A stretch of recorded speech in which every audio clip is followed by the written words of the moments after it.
By sunrise, the celebration had soured. And no one on the studio floor could explain why. The screens were still glowing. The cameras were still humming.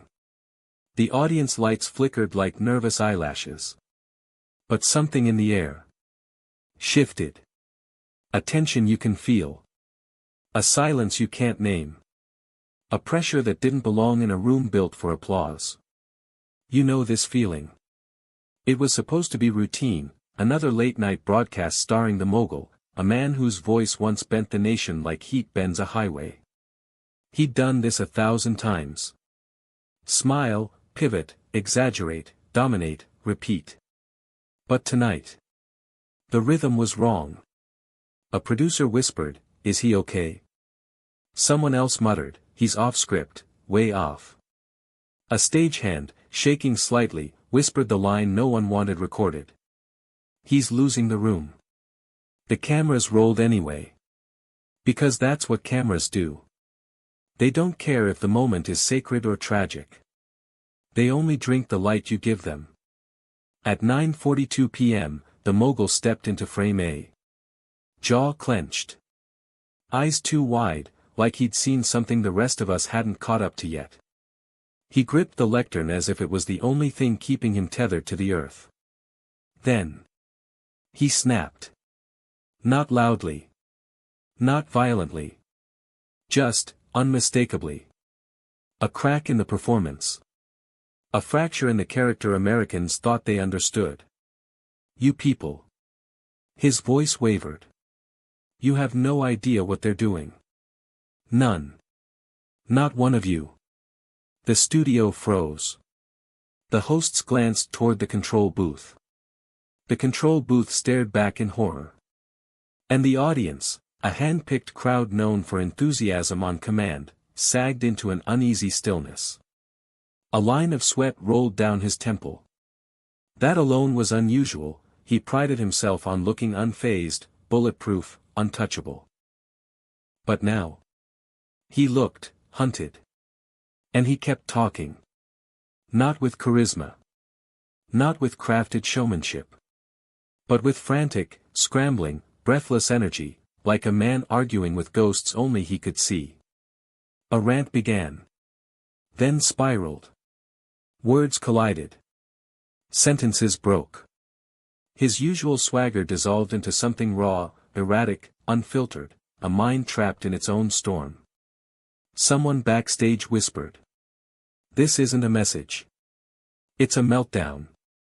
You've seen this before, haven't you? That moment when someone powerful suddenly realizes the world is no longer bending for them. That the applause they relied on has been quietly replaced with worry, then pity, then something colder. Doubt. But the real story hadn't even started. Because while every camera focused on the mogul's unraveling, almost no one noticed the tiny alert flashing on screen 3B. Poll tracking update, urgent. A downward spike. Sharp. Unmistakable. Catastrophic. A number he'd spent his life protecting. A number he believed defined him. A number dropping live on national television. Right as millions of Americans watched the man behind the myth begin to fracture. The producers tried to hide it. Too late. The mogul saw it. And that was the exact second the rant turned into something else. Something that would echo far beyond one chaotic night. But before we get there, you need to understand one thing. Men like the mogul don't break suddenly. They crack slowly. Quietly. Over years. Then they shatter all at once. And here's the part almost no one saw. The seeds of this moment. This live broadcast unraveling. Were planted long before the cameras ever rolled. Because before the mogul became a symbol. Before he became a movement. Before he became a lightning rod for half a nation and a myth for the other half. He was just a boy. A boy sitting alone in a cold apartment, lit by the flicker of late-night TV reruns. A boy who hated silence because silence reminded him that no one was listening. A boy who learned early that attention wasn't just currency. It was survival. And on that night, under those studio lights, he wasn't fighting reporters or rivals or polls. He was fighting the oldest fear he'd ever known. What happens when people stop paying attention?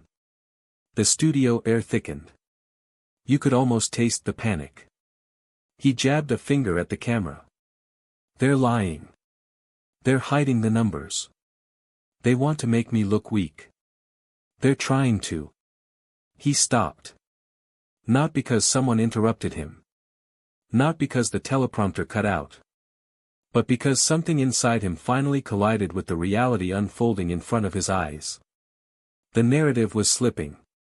And he wasn't controlling it anymore. Screens lit up across America. Phones vibrated. Clips circulated before the moment even ended. Viewers at home leaned in, confused, curious, uneasy. You felt this once, didn't you? Watching someone argue not with the world, but with the fading echo of their own certainty. A man built on dominance facing the one thing dominance can't defeat. Irrelevance. Producers made gestures. Cut. Reset. Commercial. Anything. But no one dared push the button. Because some moments, the rare ones, belong to history whether you want them to or not. And tonight, the mogul was making history for all the wrong reasons. His words dissolved into noise. His voice cracked. His hands shook. A camera operator whispered. This is going to follow him forever. But the crack spreading through the mogul's persona wasn't the real story. It was just the warning. The whisper before the storm. The tremor before the fracture line splits open. Because something far bigger was unfolding. Beneath the panic, beneath the rant, beneath the spectacle. Something no one in that studio, not the hosts, not the producers, not even the mogul himself, was prepared to face. There was one detail everyone missed. A detail that would explain everything that came after. The collapse, the revelations, the unraveling of an empire built on certainty. A detail sitting quietly in the corner of the studio. Unnoticed. Ignored. Almost invisible. Until it wasn't. And when that detail finally surfaced, nothing about the mogul, or the system that created him, would ever make sense the same way again. But for now, remember this moment. This studio. This unraveling. This sudden, cinematic descent into chaos. Because this wasn't the fall. It was only the first shadow of it. And maybe this is where everything begins again. The sovereign wasn't born powerful. He wasn't born commanding. And he certainly wasn't born with a voice that could bend an entire country's mood. He was born small. Smaller than the stories that would later surround him. Smaller than the empire he would construct out of noise, screens, and belief. Just a quiet kid in a quiet neighborhood, overshadowed by the sound of everyone else being louder. But one day, a man in a suit, rare for that town, waved him away. Kid, he said without looking up. You don't matter here. Harmless to some.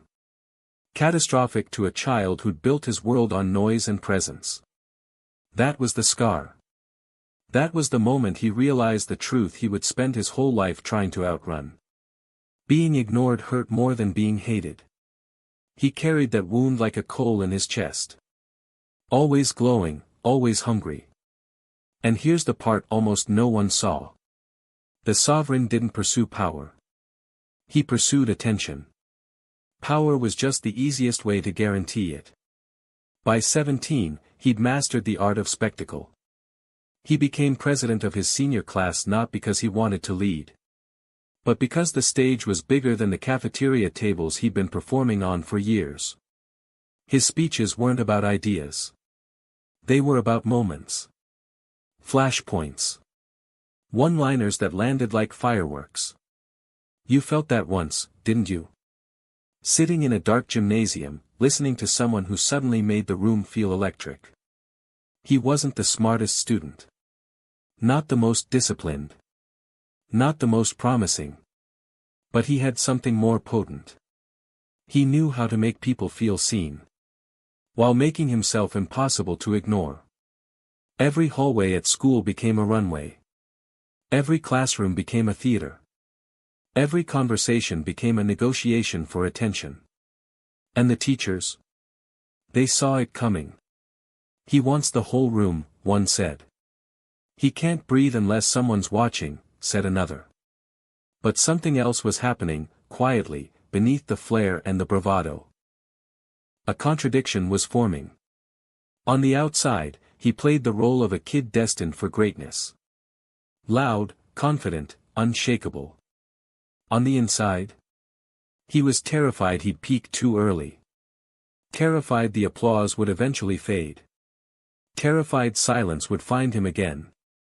This fear turned into a rule that shaped the rest of his life. If you never stop talking, no one can stop listening. And here's the twist. The sovereign didn't dream of becoming a leader. He dreamt of becoming a broadcast. A channel. A frequency. A permanent signal in a world full of static. He didn't want a position. He wanted a presence. He didn't want a title. He wanted a following. He didn't chase influence because he craved control. He chased influence because influence guaranteed attention. But something in him was shifting. He just didn't know what was coming. In his 20s, he discovered the power of spectacle economics. The idea that the loudest message, even if irrational, travels farther than the quiet truth. In his 30s, he learned that anger was the easiest emotion to monetize. And confidence the easiest mask to wear. In his 40s, he discovered that screens were more loyal than people. And by the time he reached national fame, the sovereign wasn't a man anymore. He was a symbol. A storyline. A franchise built around the idea that certainty is addictive. And doubt is a disease. But symbols are fragile. Even the strongest ones. Especially the strongest ones. Because when you build your identity out of the need to be seen, every dip in attention feels like a betrayal. Every critique feels like an attack. Every silence feels like abandonment. And there was something else. A truth buried so deep inside him even he couldn't face it. He wasn't afraid of losing power. He was afraid of losing relevance. That fear grew quietly. Relentlessly. Like vines beneath the floorboards. Until one day, it began to surface. First as irritation. Then as paranoia. Then as the rant you witnessed in segment 1. Because every rise has a root. Every unraveling has a childhood scar. Every downfall has a quiet, unspoken beginning. And the sovereigns? It wasn't in the studio meltdown. It wasn't in the poll crash. It wasn't in the frantic rant that shocked a nation. It began the first time he realized. If the world stops looking at me, I disappear. And that wound, was about to collide with the one force even louder than he was. The truth. You've asked this question too, haven't you? What happens to the people who build their identity on being watched? When the watching stops? We're about to find out. Because the cracks spreading across the sovereign's empire didn't start in the studio. They started here. In the silence he spent his entire life trying to escape. And this is only the beginning. By the time dawn broke over the city, the meltdown clip had already traveled farther than any campaign ad, speech, or polished interview the sovereign had ever crafted. Screens lit up. Comments spiraled. Talk shows scrambled. And for the first time in years, the sovereign wasn't steering the conversation. The conversation was steering him. You've seen this before, haven't you? A moment that begins as a flicker. Then spreads like a spark dragged across dry grass. At first, the reports looked normal. Just noise. Just chatter. Just the usual morning cycle of pundits and podcasts spinning something into something else. But then a single detail fractured everything. The numbers kept dropping. Not gradually. Not predictably. Not within the bounds of the usual fluctuations the sovereign had grown accustomed to brushing off with bravado. This was a plunge. A freefall. A public unmasking of the very fear he'd kept buried since childhood. And something in him snapped again, not in front of the cameras this time. But behind them. In the control room of his private media studio, a cavernous space filled with cold lights and colder faces, the sovereign paced like a storm trapped in a glass box. He barked orders. Contradicted himself. Demanded breakdowns of every demographic, every region, every variable. Someone tampered with the algorithms. Who sabotaged the feed? Find out who leaked the clip. Find out who clipped the clip. Find out why the numbers dipped at exactly 9:46. His team exchanged uneasy glances. They'd seen him angry.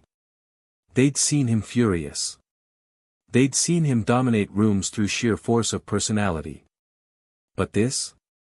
This was different. This wasn't dominance. This was fear wearing the mask of certainty. A strategist finally whispered, "Sir, polls don't collapse like this because of sabotage." Silence. Sharp. Heavy. Immediate. And then the sovereign turned, very slowly, eyes narrowed like a wounded animal trapped between instinct and pride. "You're wrong," he said quietly. Too quietly. "Someone is trying to bury me." There it was. The shift. The rule change. The moment when a man who'd built his life on performance began rewriting reality to protect himself from the truth. You know this moment. You've seen people do it. You may have done it yourself. When the facts don't fit the identity begins bending the facts. But there was one thing the sovereign didn't realize. A danger growing quietly beneath his paranoia. People weren't just questioning his message now. They were questioning the myth. And once a myth loses its shine, it doesn't fade slowly. It collapses. The producers tried to prepare him for the noon broadcast. Usually, this was his comfort zone, the place where he recalibrated, reframed, reasserted control. But today, nothing landed. The teleprompter's lines felt flat. The slogans felt hollow. The charm felt forced. And every time he glanced at the off-screen monitor, the plunging numbers stared back at him like an accusation.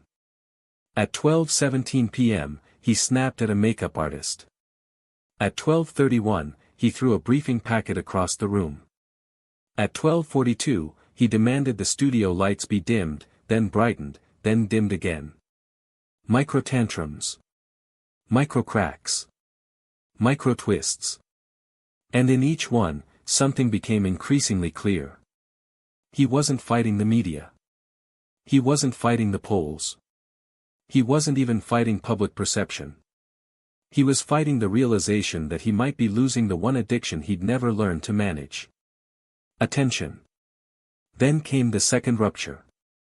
A staffer approached him, trembling slightly, holding a tablet displaying real-time engagement analytics. "Sir, we think you should see this." A hesitation. A breath. A shifting of weight. The sovereign snatched the tablet. His eyes scanned the numbers. Not the polls this time. But something far more personal. The audience sentiment graph.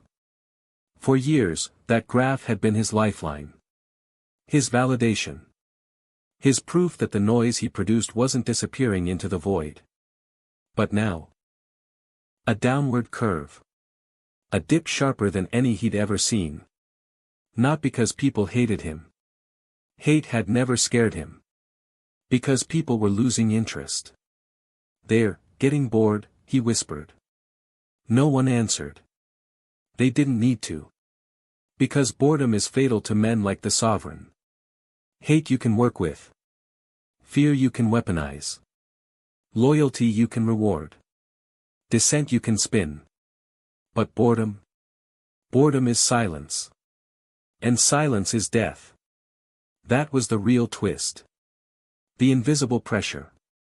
The truth the sovereign couldn't face.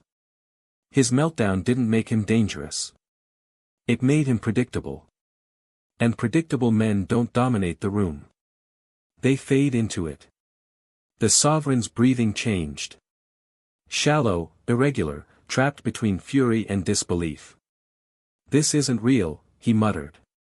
"They're manipulating the analytics. Someone wants to erase me. But analytics don't lie. People do. Narratives do. Egos do." The team stood there in brittle silence. Not loyal, not rebellious. Just, waiting. Waiting to see whether the man who once commanded them would collapse.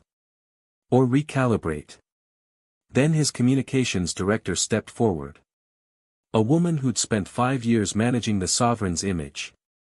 His messaging. His truth. "Sir," she said softly. "This isn't sabotage." He turned sharply. "Then what is it?" She held his gaze with something rare, honesty. "It's fatigue," she said. "People are tired." The room stopped breathing. Fatigue. The one enemy no blueprint, no slogan, no spectacle can overcome. "You're saying they're tired of me?" She didn't say yes. She didn't have to. Her silence was enough. And then, as if the world were timing its blows, another alert blinked across the studio screens. A headline. A leak. Something unexpected. Something none of them had been prepared for. "Sir, we're getting reports that someone inside your inner circle provided information to the media. A mole. A rupture from within. A twist with teeth." The sovereign's expression froze. Inside the silence, you could hear the machinery of suspicion begin to grind. Slowly. Relentlessly. Violently. Because men built on spectacle are never destroyed from the outside. They crumble from within. The real danger wasn't change, the communications director whispered to a colleague. It's who controls the definition of normal. The sovereign's voice dropped to a dangerous whisper. "Find out who betrayed me. Not who lied. Not who leaked. Not who misunderstood. Who betrayed me." That was the shift. That was the beginning of the psychological storm to come. And no one in the room. Not the staff. Not the strategists. Not the sovereign himself. Understood what that shift truly meant. But they would. And soon. Because there was one detail everyone missed. The detail that would ignite everything that followed. A detail sitting quietly inside that leaked report. One name. One timestamp. One piece of information that changed the entire narrative. What the sovereign discovered next would change everything. And then, nothing made sense. The leaked report was only 3 pages long. 3 pages, but it hit the sovereign harder than any headline, any poll, any broadcast meltdown. He held it like a verdict. Hands trembling. Breath thin. Jaw tight enough to crack a tooth. And here's the part almost no one saw. It wasn't the content that broke him. It was the source line at the top. Provided by an internal advisor. 2 words that detonated the illusion he'd built around himself for years. Internal. Advisor. Someone inside the walls he trusted. Someone who knew the way he thought. Someone who had seen him not as the sovereign, but as the scared, desperate, attention-starved man beneath the persona. Someone had opened the curtain. You've seen this before, haven't you? When the threat doesn't come from outside, but from the exact place you thought was safe. The sovereign turned the first page. It wasn't an accusation. It wasn't a scandal. It wasn't even a dramatic revelation. It was worse. It was a blueprint. A psychological profile. A structural breakdown of his entire operation. A map of his patterns, his reactions, his dependencies. And the first sentence hit like a blade. The sovereign is no longer unpredictable. He is manageable. His breath stopped. Because unpredictability wasn't just a trait for him. It was armor. It was currency. It was how he kept rooms unsteady, opponents nervous, followers loyal. Unpredictability was the myth that made him larger than life. But now. Someone had diagrammed him. Page 2 was worse. It listed every tactic he used to maintain momentum. Outrage cycling. Emotional flooding. Identity anchoring. Narrative chaos. Rally-driven dopamine spikes. Manufactured urgency. Spectacle sequencing. Victim-hero oscillation. The strategies he thought were instinct were now printed on paper like instructions for assembling a machine. And here's the part almost no one saw. The report said, "You don't need to defeat the sovereign. You only need to interrupt his rhythm." Interrupt his rhythm. 4 words that explained everything. Why the meltdown went viral. Why the polls collapsed. Why the audience sentiment dipped. Why his own team had begun to freeze like prey sensing a shift in the predator. People weren't reacting to what he said. They were reacting to the fact that he stopped playing his rhythm. The sovereign felt the room closing in. His studio, once a monument to his power, now felt like a laboratory where he was the specimen. He turned to page 3.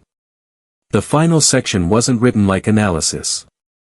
It was written like prophecy. The moment the sovereign realizes the public no longer responds to his patterns, he will implode. His identity cannot survive silence.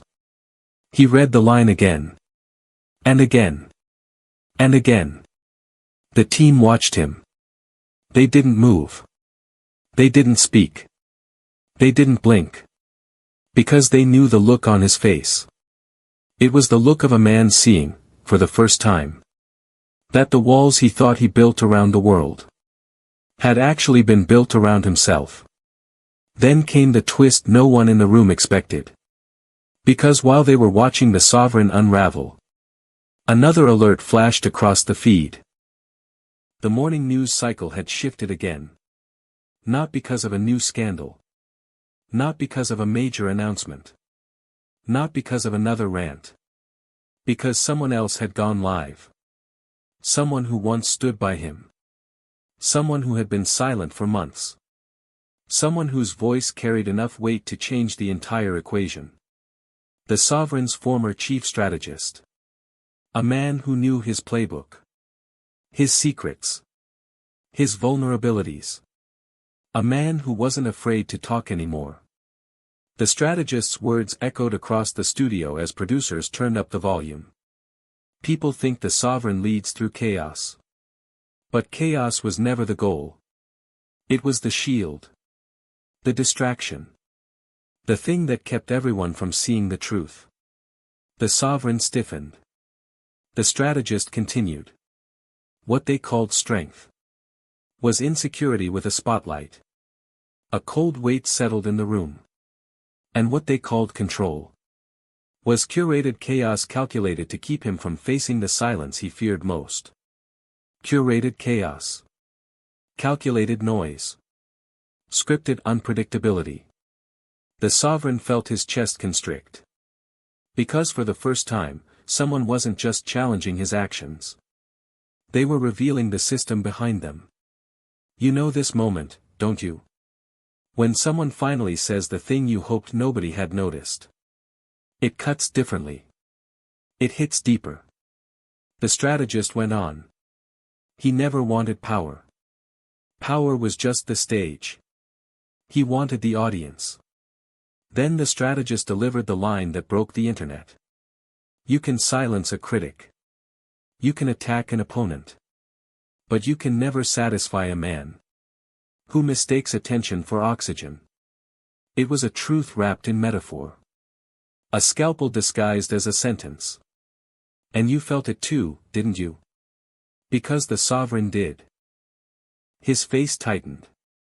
His throat worked. His hands curled inward. This wasn't a political attack. It wasn't even personal. It was existential. It exposed the mechanism beneath the myth. The system beneath the spectacle. The sovereign whispered. "This is coordinated." But his communications director shook her head. "No, sir. This is clarity." Then she said something no one in the room ever forgot. "People finally see how your world works. The show isn't broken. The illusion is." The sovereign staggered back a step, as if pushed by a force no one else could feel. Because the real shock wasn't that his strategist betrayed him. It was that the strategist described him perfectly. The curtain wasn't just pulled back. It was torn down. And in the space behind it, a truth flickered. Bright, sharp, undeniable. What they called freedom was quiet dependency. What they called control was curated chaos. What they called loyalty was emotional gravity, not belief. The sovereign had always known he was performing. He just never imagined the nation would one day stop clapping. And now, as the strategist spoke truths the sovereign had spent decades burying, a new fear rose in him. A fear louder than polls. Louder than leaks. Louder than betrayal. A fear that would soon reshape everything. What if the country wasn't turning on him? What if it was simply moving on? That was the wound no one could heal. The crack no strategy could fix. The truth no amount of rage could drown out. Because this wasn't about politics. It was about people. And people had finally seen the system behind the spectacle. What comes next wouldn't be loud. It wouldn't be chaotic. It would be quiet. Dangerous. Inevitable. The awakening had begun. And nothing would ever be the same. The studio lights shivered first. A faint, almost imperceptible flicker. Like a warning. No one was prepared to interpret. Then the voices rose. Not from the control booth. Not from the anchors. Not from the crowd gathering outside the glass. They came from everywhere. Notifications. Phones. Live chat banners exploding in real time. A tidal wave of disbelief, sarcasm, anger, awe. Every emotion Americans reach for. When something feels too absurd to be true. You can silence a voice. You can bury a truth. But you cannot stop a mind that finally learns to question. Those words had been spoken earlier in a different segment. A quiet reflection in a documentary that was supposed to unfold slowly. But now, inside the chaos, they felt prophetic. Because at that moment, America wasn't questioning a system. America was questioning him. The broadcaster. A man who had spent a lifetime behind microphones. Controlling the temperature of a room. With nothing more than his tone. A man who spent decades convincing millions. That unpredictability was charisma. And contradiction was authenticity. But tonight, after the rant, those contradictions weren't landing as confidence. They were landing as confusion. And confusion, in America, is gasoline. Screens lit up. Voices sharpened. No one agreed on what was real anymore. Inside the studio, the producers worked like medics at a battlefield. Reroute the feed. Cut to archive footage. No, keep it live, sponsors want numbers, hold, wait. A dozen decisions. A dozen potential consequences. And through it all, One question hung in the room like a storm cloud. Do we try to save him? Or save ourselves? Because the broadcaster wasn't just a personality. He was the show. The brand. The engine. The weather system. When he rose, ratings rose. When he collapsed, networks scrambled. When he wandered off script, the world tuned in. Even the people who claimed they hated him. He was predictable in his unpredictability. Safe in his chaos. Comfortable in his noise. But this? This wasn't noise. This was rupture. And the rupture spread. On news channels. In living rooms. At airport gates where travelers paused mid-step. To look up at the blaring screens. On social media timelines where commentators raced to claim the first viral interpretation. In bars where late-night drinkers debated whether the broadcaster had finally shown the real him. You've seen this before. It happens when a figure built on certainty suddenly exposes uncertainty. When a man built on bravado accidentally reveals fear. When a system built on spectacle collides with reality. The storm never starts with thunder. It starts with static. Back in the studio. The broadcaster was still pacing. Still muttering. Still unraveling in small, jagged breaths. That the microphones kept catching. Even when muted. He didn't rage. Not really. He spiraled. Like a man who saw the cliff. Only after he'd already stepped off it. His closest aide. A quiet, loyal figure known simply as Marin. Tried to calm him. Let's get you water. Let's reset for the next segment. Let's step off camera for a moment. Each sentence was a lifeline. He rejected all of them. Because no one rescues a man who believes rescue insults him. And you felt it, didn't you? That secondhand tension. That sense that someone in power was slipping. Not dramatically. Not theatrically. But in the quiet, devastating way only truth can reveal. The storm hit critical mass. When the poll numbers appeared on screen. Projected decline, 17 points. A simple graphic. A simple line. But to him, it was a personal betrayal. He stared at the screen. With the hollow expression of a man watching his own shadow walk away. Then, in the softest voice imaginable, he whispered, "That's not real." And the world heard it. A contradiction. A denial. A crack in the mask he'd maintained for decades. Americans are used to outrage. They're used to conflict. They're used to spectacle. But what they're not used to, what they can't look away from, is vulnerability wrapped in denial. That's not real. 4 words.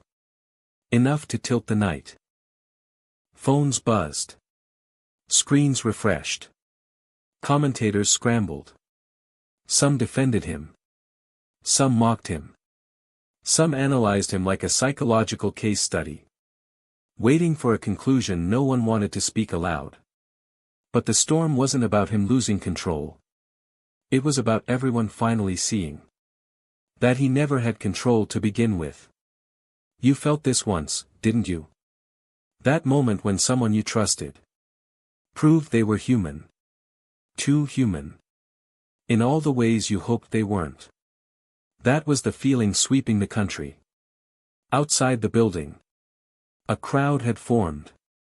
Some came to support him. Some came to film the chaos. Some came simply because Americans are drawn to the epicenter of unfolding collapse. Lights flashed. Chants started. Arguments broke out. But the most haunting sound wasn't the shouting. It was the silence between the shouts. The pauses where people looked at each other. Confused. Worried. Wondering if they had just witnessed something irreversible. Because storms don't destroy immediately. They soften the ground first. And tonight, the ground was soft. Inside the control booth, the director whispered the words no one wanted to hear. We're losing the narrative. Not the feed. Not the audience. Not the show. The narrative. The backbone of every documentary. The spine of every speech. The skeleton that holds a public figure's identity together. When a story loses its narrative, the director added, the person inside it starts to disappear. And that's when the storm hit its peak. The broadcaster, still breathing hard, still pacing, turned to the camera and gave a stare Americans would replay for weeks. Confusion, fear, anger, and something else. Recognition. A man confronting the possibility that the world had moved on without waiting for him. And then, as if the universe understood timing, the lights flickered again. Just for a split second. But enough. Enough to freeze the room. Enough to unsettle the crew. Enough to create that unmistakable feeling that everything was about to break open even further. The storm wasn't over. It was only gathering strength. And the worst part? The broadcaster still believed he could walk through it untouched. But the cracks spread quietly. And what came next would redraw the entire landscape around him. The storm had passed. At least, it seemed so. The cameras were off. The feeds had gone silent. The phones rested, for a moment, unlit. Even the city outside appeared to pause. As if taking a breath after a long, relentless tempest. Inside the studio, the broadcaster slumped into the leather chair he'd once dominated. The room smelled of coffee, sweat, and burnt circuits, the residue of chaos. He stared at the blank screens in front of him. Not with fear. Not with rage. But with something quieter, deeper, reflection. You felt this, haven't you? The sudden hush after the clamor. The instant when the noise stops. And you're left alone with yourself. All your deflections, your performances, your masks. Laid bare. He remembered the boy he once was. Small. Hungry for attention. Shy, awkward, trembling in the shadow of others. The boy who learned, early on, that noise could protect him from silence. The boy who vowed never to be invisible again. And suddenly, he saw it. The truth that had eluded him in all his brilliance, all his spectacle. Power isn't the same as presence. Attention isn't the same as respect. Chaos isn't the same as influence. And visibility isn't the same as understanding. He exhaled. A long, heavy breath, the kind that shakes your shoulders and rattles your chest. It carried more than oxygen. It carried recognition. Acceptance. The faintest flicker of humility. Freedom isn't inherited, he whispered to the empty room. Freedom is practiced. He understood, now, what the strategist had tried to teach him weeks ago. Not through charts. Not through analytics. Not through whispers or warnings. But through experience. Through collapse. Through the exposure of patterns he'd counted on to shield him from himself. The broadcaster leaned back. Closed his eyes. Felt the quiet for the first time in decades. And in that silence, something else emerged. He saw the faces of the audience he had captivated, manipulated, inspired, and sometimes deceived. He saw the millions who had followed him, cheered for him, mocked him, or feared him. And he realized that what mattered most wasn't the applause. It wasn't the ratings. It wasn't the chaos he'd once wielded like a weapon. It was connection. Human connection. The kind that doesn't require screens, microphones, or spectacle. The kind that survives silence. The kind that listens. You've asked this question too, haven't you? What does it mean to matter? If the world only pays attention. When you perform. He had spent a lifetime answering that question with distraction, spectacle, and fury. Now, the answer was quieter. Simpler. Far more terrifying in its honesty. Because to matter without performance requires courage he hadn't cultivated. It requires vulnerability he had spent decades avoiding. It requires the humility to face the truth he had buried beneath layers of myth. And yet, he felt it. That first spark of awakening. A light in the darkness he had never allowed himself to see. The screens blinked softly. Marin, the loyal aide, stepped forward. "You're going to be okay," she said. Not because she knew. Not because she could guarantee it. But because she believed he could survive this moment. He nodded slowly. For the first time, the nod was not for the cameras. Not for the audience.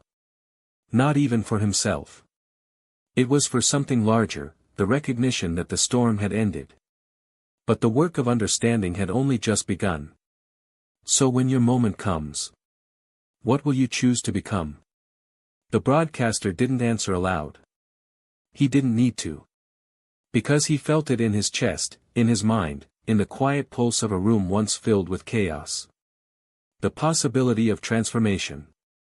And maybe. This is where everything begins again. Outside, the city lights flickered. A lone car drove down the empty highway. A diner sign blinked red and blue. The world had not stopped turning. It had only paused long enough for someone to learn what it means to see clearly. To listen without fear. To exist without spectacle. And the broadcaster understood one final truth. The story was never about him. It was about people. It was about connection. It was about learning to navigate the chaos of attention. And emerge human on the other side. The echo of that lesson lingered, long after the microphones went silent, long after the cameras were turned off. A quiet, philosophical vibration that reached beyond studios, screens, and cities. It whispered to anyone willing to listen. You can rebuild. You can recover. You can reconnect. But only if you first face yourself. And as the dawn broke fully over the skyline, spilling gold across the glass towers and empty streets, the broadcaster rose. Not triumphant. Not defeated. But aware. And for the first time in a very long time, he felt something he had never felt in the glare of lights. The hum of cameras. The roar of audiences. Peace. Because storms end. Lights return. And people. People keep learning. Just when the city seemed to breathe again. When the screens had gone dark and silence settled like dust over the studio. The ripple began. Not a storm this time. Not an eruption. But something quieter. Harder to resist. And far more insidious. The broadcaster thought the worst was over. He believed the meltdown, the collapse of polls, the exposure of patterns. That all of it had been survived. A lesson learned. A pause. A reset. He was wrong. Because the world doesn't wait. Not for reflection. Not for recovery. Not even for humility. It started on the highways. Late-night radio hosts played clips of the rant on loop. Commuters hummed lines under their breath. Half in disbelief, half in amusement. Screens in diners flickered with commentary panels. Debating whether the broadcaster's awakening was genuine. Or just another act. At first, he dismissed it. This is noise, he said. Just background chatter. It doesn't matter. But then the first wave hit, advertisers began calling. Not angrily. Not aggressively. Politely. Professionally. But the subtext was unmistakable. Every contract review, every sponsorship deal, suddenly felt like walking across a tightrope. Over a pit that was deeper than any he had imagined. And he felt it, the first flicker of fear he hadn't felt in decades. The fear of being replaced. Next came the whispers inside the studio. Producers who had once nodded without question now exchanged quiet looks. Technical directors, who had never doubted the timing of his entrances, now paused for confirmation. Even Marin, loyal Marin, hesitated before offering advice. He noticed it immediately. Every micro-expression. Every brief silence. Every delayed response. "Do you trust them?" someone asked. Not out loud, but the question hung heavy in the air. He didn't answer. Because trust was no longer a certainty, it was negotiable. And as he watched the uncertainty grow around him, he realized the terrifying pattern. Chaos had left him. But he was unarmed for clarity. Then came the social media storm. At first, it seemed insignificant. A few trending hashtags. A few viral memes. The usual noise. But the broadcaster knew better. The numbers weren't just fluctuating. They were forming a trajectory. And trajectories don't lie. Fans who had once echoed every message now questioned every sentence. Critics who had once whispered quietly now shouted loudly. Even the neutral viewers, the silent majority, began to look away. It was subtle. It was almost invisible. And yet, it was unmistakable. The audience was shifting. The broadcaster felt it like a physical blow. He hadn't lost his power. Not yet. The lights were dim. The studio was quiet. Even the hum of electronics seemed to pause. As if waiting for the broadcaster to finally decide. Fight or surrender. He sat alone at the control desk. Hands folded over one another. Eyes fixed on the blank monitors. For the first time in decades, there was no teleprompter. No script. No audience. Just him. And the echo of everything he had built. You felt this before, haven't you? That moment when the walls you trusted become mirrors. And you finally see the reflection you've been avoiding. The turning point wasn't dramatic. It wasn't cinematic. It came in whispers. In small realizations. In the first acknowledgement of fear as truth, not enemy. He remembered the strategist's words. The moment the sovereign realizes the public no longer responds to his patterns, he will implode. His identity cannot survive silence. And he realized, he hadn't imploded. Not yet. He had only paused. Only resisted. Only begun to confront the silence he had feared for so long. But the pause was fragile. Precarious. Like standing on the edge of a cliff and realizing the wind has changed direction. Then came the alerts. Subtle at first.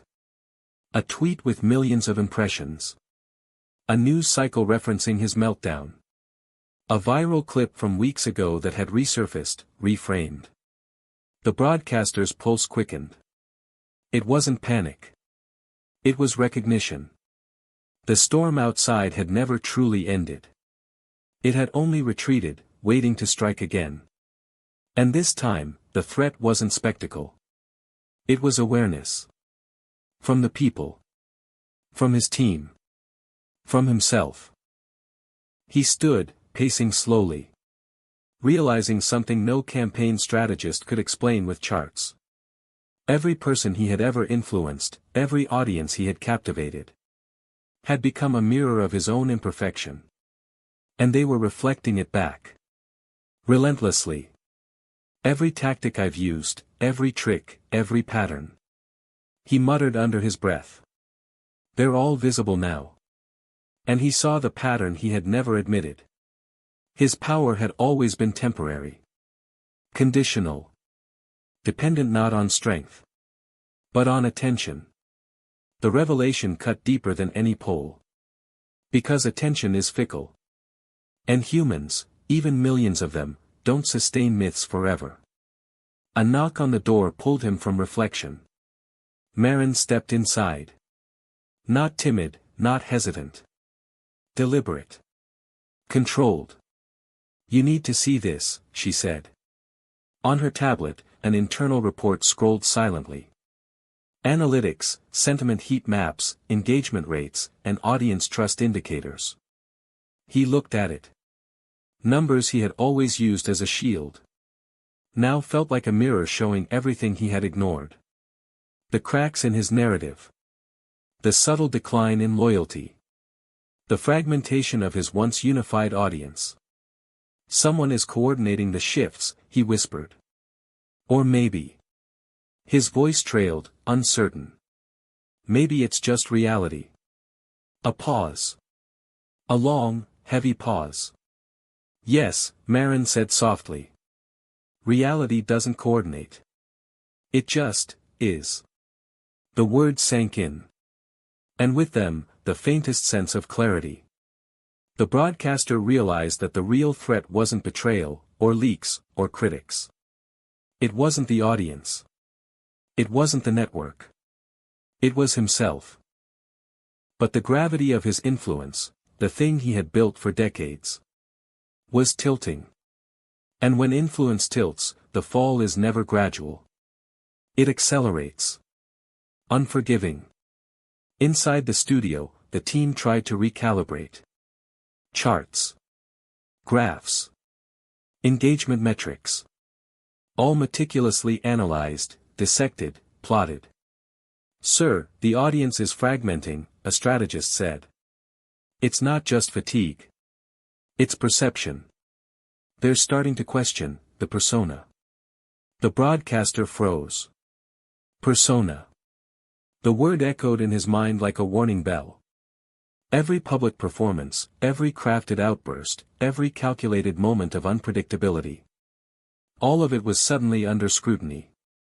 And scrutiny, he knew, could be lethal. "You mean, they don't believe me?" he asked quietly. Almost to himself. Almost afraid of the answer. "They believe the idea of you," the strategist replied. "But the idea is cracking." And in that room, in that split second, the broadcaster realized. The narrative, the very thing that had protected him from silence, from boredom, from irrelevance, was slipping away. Then came the micro-twists. A minor misstatement in a late-night broadcast. A clip taken out of context. A single viral tweet reframing an entire segment. Each one tiny. Harmless to the untrained eye. But to the broadcaster. Each one was a scalpel carving away at the foundation. He noticed the small things no one else did. The audience engagement rate dropping in the Midwest. The subtle change in tone among loyal commentators. The timing of sponsorship emails that now suggested caution instead of confidence. "You can't control this," Marin said softly. "You're trying to fight reality with spectacle. It won't work this time." He didn't respond. Because she was right. And yet, despite the rising tension, the broadcaster refused to yield. He pounded out new messages. He recalibrated his scripts. He called meetings with analysts, producers, and even social media managers. Each move was a bid to reclaim dominance. But each move also revealed the paradox he could not yet name. The more he tried to assert control, the more obvious it became that control was an illusion. At that moment, he understood something profound. Chaos had been his ally for years. Noise had been his weapon. Spectacle had been his shield. But clarity. Clarity was his enemy. And now, clarity was all that remained. You felt it, haven't you? The subtle shift in dynamics. The moment when you realize that someone or something you thought permanent is suddenly negotiable, mutable, vulnerable. For the broadcaster, that realization was both terrifying and liberating. Because the cracks spreading through his empire, through the audience, through the studio, through his carefully orchestrated myth, were teaching him a lesson he had long resisted. True influence is not built on spectacle. It is built on trust. It is built on connection. It is built on humanity. But humanity comes with consequences. Consequences cannot be managed with microtactics or viral bursts. They must be navigated with reflection. With honesty. With courage. And courage, he realized, was scarcer than applause. The storm may have passed externally. But internally, inside the broadcaster, inside his empire. Inside the very network of attention he had curated. The tension was only returning. It was quiet. It was insidious. It was undeniable. And in the quiet, he prepared for the next confrontation. Not with an audience. Not with analysts. Not with leaks. But with himself. Because every rise requires a reckoning. Every spectacle demands a reflection. And every empire, no matter how brilliant, faces the moment when the noise fades and only truth remains. The lights were dim. The studio was quiet. Even the hum of electronics seemed to pause. As if waiting for the broadcaster to finally decide. Fight or surrender. He sat alone at the control desk. Hands folded over one another. Eyes fixed on the blank monitors. For the first time in decades, there was no teleprompter. No script. No audience. Just him.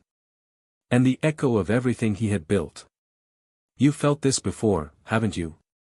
That moment when the walls you trusted become mirrors. And you finally see the reflection you've been avoiding. The turning point wasn't dramatic. It wasn't cinematic. It came in whispers. In small realizations. In the first acknowledgement of fear as truth, not enemy. He remembered the strategist's words. The moment the sovereign realizes the public no longer responds to his patterns, he will implode. His identity cannot survive silence. And he realized, he hadn't imploded. Not yet. He had only paused. Only resisted. Only begun to confront the silence he had feared for so long. But the pause was fragile. Precarious. Like standing on the edge of a cliff and realizing the wind has changed direction. Then came the alerts. Subtle at first. A tweet with millions of impressions. A news cycle referencing his meltdown. A viral clip from weeks ago that had resurfaced, reframed. The broadcaster's pulse quickened. It wasn't panic. It was recognition. The storm outside had never truly ended. It had only retreated, waiting to strike again. And this time, the threat wasn't spectacle. It was awareness. From the people. From his team. From himself. He stood, pacing slowly.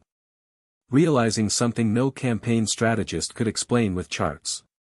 Every person he had ever influenced, every audience he had captivated, had become a mirror of his own imperfection. And they were reflecting it back. Relentlessly. Every tactic I've used, every trick, every pattern. He muttered under his breath. They're all visible now. And he saw the pattern he had never admitted.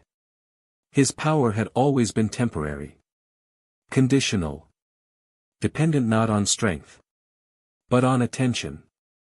The revelation cut deeper than any poll. Because attention is fickle. And humans, even millions of them, don't sustain myths forever. A knock on the door pulled him from reflection. Marin stepped inside. Not timid, not hesitant. Deliberate. Controlled. You need to see this, she said. On her tablet, an internal report scrolled silently. Analytics, sentiment heat maps, engagement rates, and audience trust indicators. He looked at it. Numbers he had always used as a shield now felt like a mirror showing everything he had ignored. The cracks in his narrative. The subtle decline in loyalty. The fragmentation of his once unified audience. Someone is coordinating the shifts, he whispered. Or maybe. His voice trailed, uncertain. Maybe it's just reality. A pause. A long, heavy pause. Yes, Marin said softly. Reality doesn't coordinate. It just is. The words sank in. And with them, the faintest sense of clarity. The broadcaster realized that the real threat wasn't betrayal, or leaks, or critics.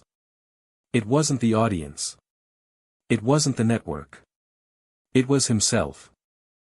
His own patterns. His own reliance on spectacle. His own addiction to attention. The thing he had built his life around was the thing most at risk. You can't outrun this, he said quietly. You can't outshout it. You can't outspin it. And he finally admitted what he had always known, deep inside. The audience, the spectacle, the ratings. They never defined him. They never had. He did. The awakening didn't arrive with fanfare. It didn't roar. It didn't demand applause. It came in the quiet recognition that he could no longer hide behind the mask. The mask of unpredictability. The mask of invincibility. The mask of control. He had to confront himself. Not the broadcaster. Not the persona. Not the myth. Himself. And the moment he embraced that, he felt something he had not felt in years. Possibility. Possibility without spectacle. Influence without performance. Presence without manipulation. The room seemed lighter. The monitors blinked softly. Even the air felt less heavy. Because he understood now. You don't need the world's approval to exist. You only need clarity. But clarity comes at a price. With the internal realization came responsibility. Responsibility to rebuild, to reconnect, to face the cracks he had ignored. Responsibility to lead, not with spectacle, but with authenticity. Responsibility to navigate chaos, not control it. And that's when he saw it, a subtle but undeniable shift in the data. Engagement rebounding in small pockets. Trust indicators stabilizing. Sentiment slowly returning. The audience was still there. They had not abandoned him. They had simply responded to truth. And the paradox struck him. Chaos built the empire. Clarity preserved it. He sat back in the chair. For the first time. He allowed himself to breathe without calculation. Without pretense. Without performance. You've seen this before, he thought. You felt this once, didn't you? It was the feeling of stepping into the storm. And realizing the storm was not your enemy. It was your teacher. And he knew the next steps. Not domination. Not spectacle. Not fury. Awareness. Reflection. Human connection. He whispered to Marin. It's time to rebuild, carefully. And she nodded. Because she understood. The broadcaster's transformation wasn't for ratings. It wasn't for headlines. It was for survival. For authenticity. For humanity. The turning point had arrived. And nothing. Nothing would ever be the same again. The city outside began to stir. Morning light spilled over skyscrapers. Diners flickered to life. Highways filled with cars. And somewhere in the quiet, the first whispers of possibility began. Because storms end. Reflections begin. And people, if they are willing, can learn to see themselves clearly. Even when the world has watched them fall. The city moved as if nothing had happened. Yet everything had shifted. The broadcaster walked into the studio the next morning. With a calm he hadn't known in years. He expected respect. He expected hesitation. He expected fear. Instead, he found scrutiny.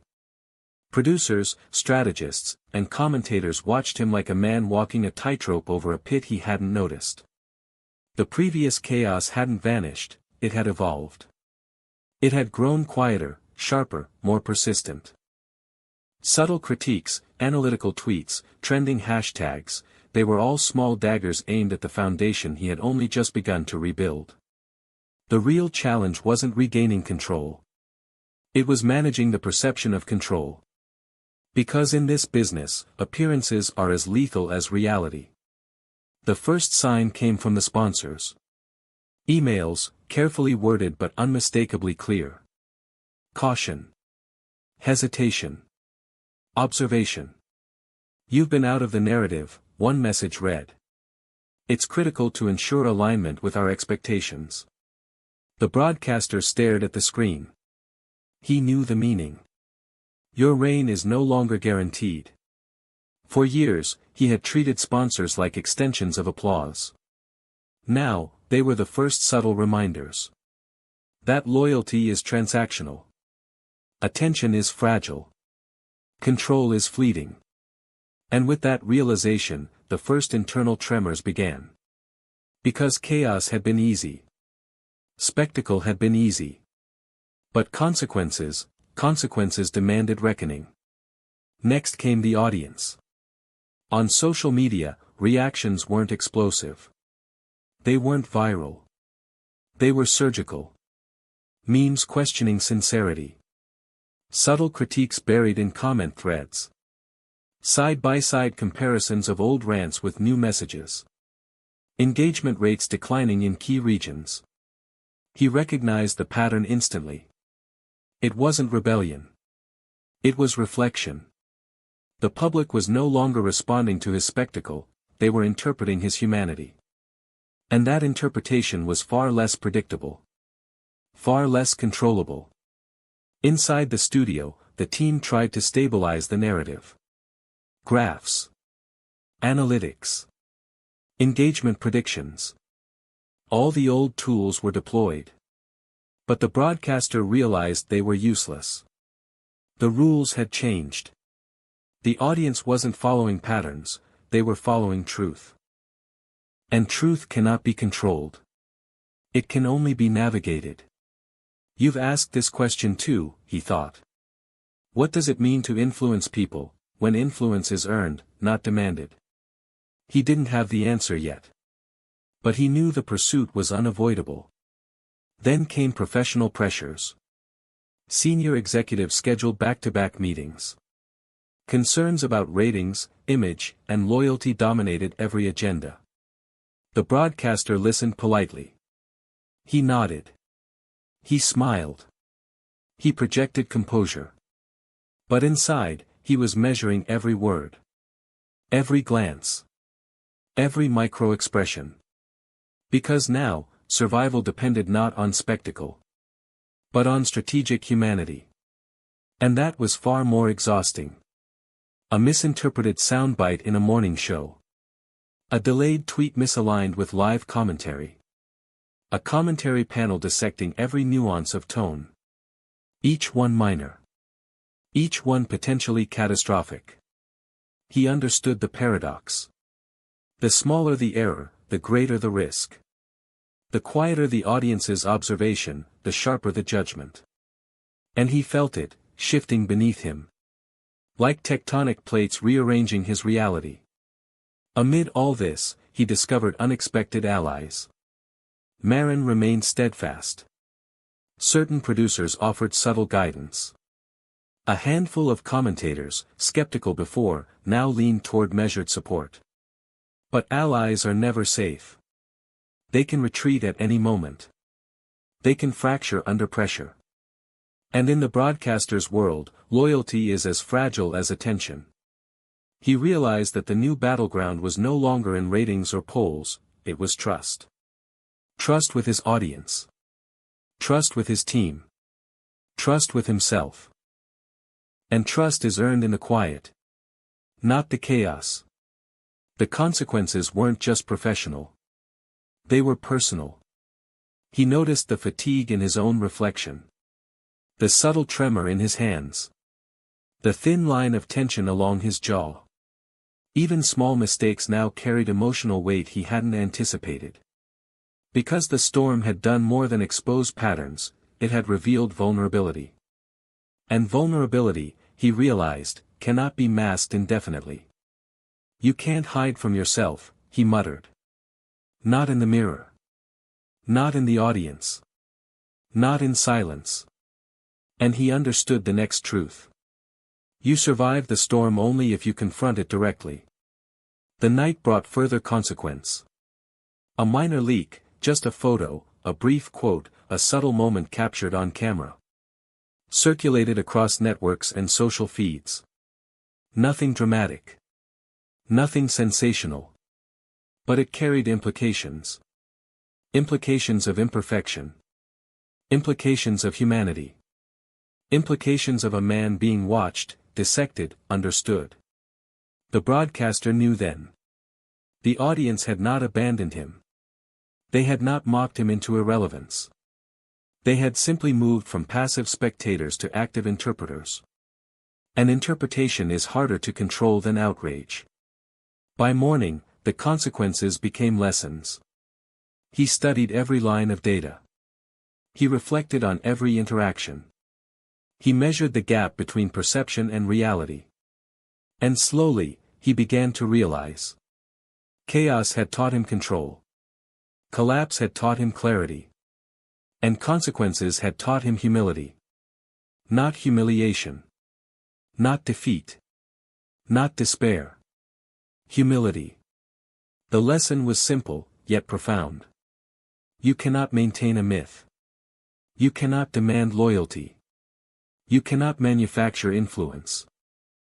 You can only earn it, one authentic moment at a time. The broadcaster paused, staring out at the city. Diners flickered to life. Highways filled with cars. Screens glowed softly in apartments and offices across town. The world had not stopped. It had observed. It had reacted. It had waited. And now, the broadcaster faced the ultimate truth of consequence. The only narrative you can truly control is the one you tell yourself. Every audience, every team, every sponsor. They respond to what is authentic, not what is crafted. And every misstep, every silence, every pattern revealed is an opportunity to rebuild, rethink, and reconnect. The storm may have shaped the world around him. The consequences may have reshaped the environment.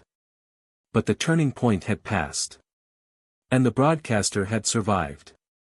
Not unscathed. Not triumphant. But alive. Aware. Human. And in that awareness, he found the quietest, most enduring strength. Possibility. The stage was set. The audience waited. And the story, his story, was only just beginning. The broadcaster didn't rush. He never rushed. Not now. Not after everything. The storm had passed. The consequences had landed.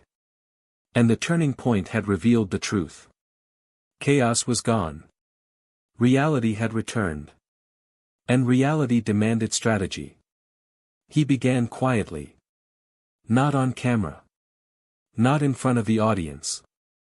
Not with a broadcast or a viral clip. He began inside. In the studio's dimly lit control room. Surrounded by screens that no longer demanded attention. He mapped the landscape.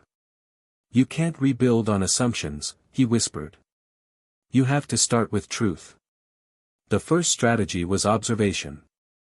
Not from a distance. Not from behind a microphone. Not through talking points or scripts. But close. Intimate. Human. He watched his team. He listened to their concerns, subtle and unsaid. He observed how the studio functioned under pressure. Not just the technical work, but the emotional ecosystem. Who hesitated, who led, who followed. Every detail mattered. Every micro-expression, every pause, every glance. Because in the age of transparency, perception is reality. And reality is fragile. You know this feeling, he thought. You've been here before. The room is quiet. But tension hums under the surface. He felt it. And he catalogued it. Next came audience testing. He couldn't risk spectacle. He couldn't rely on outrage. He couldn't manufacture engagement. Instead, he began releasing small, intentional signals. Micromessages on social platforms. Subtle commentary in live broadcasts. Moments of authenticity, fleeting and measured. Each one tested response. Each one measured trust. Each one evaluated influence. And the results were illuminating. Not every message landed. Not every interaction resonated. But patterns began to emerge. What felt genuine engaged. What felt contrived repelled. What was human endured. And the paradox revealed itself. Authenticity is harder than performance. But infinitely more enduring. Inside the studio, the team noticed the change. Producers who had once operated on autopilot began listening instead of directing. Commentators who had echoed talking points without thought now paused to evaluate nuance.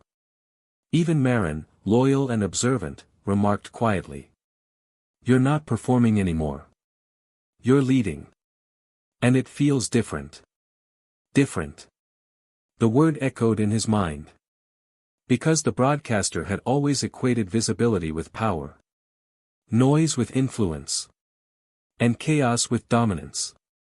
Now, he understood that influence is quieter.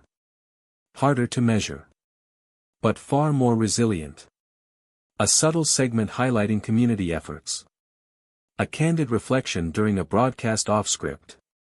A pause that lingered longer than expected. Every detail became a test. Every response, a lesson. Every silence, a clue. And he tracked it meticulously. Not for manipulation. Not for control.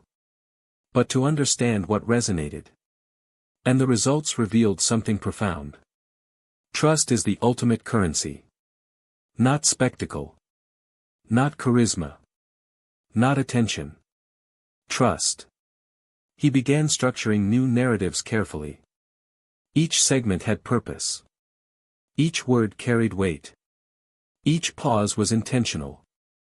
He avoided the traps of repetition. He avoided the lure of outrage.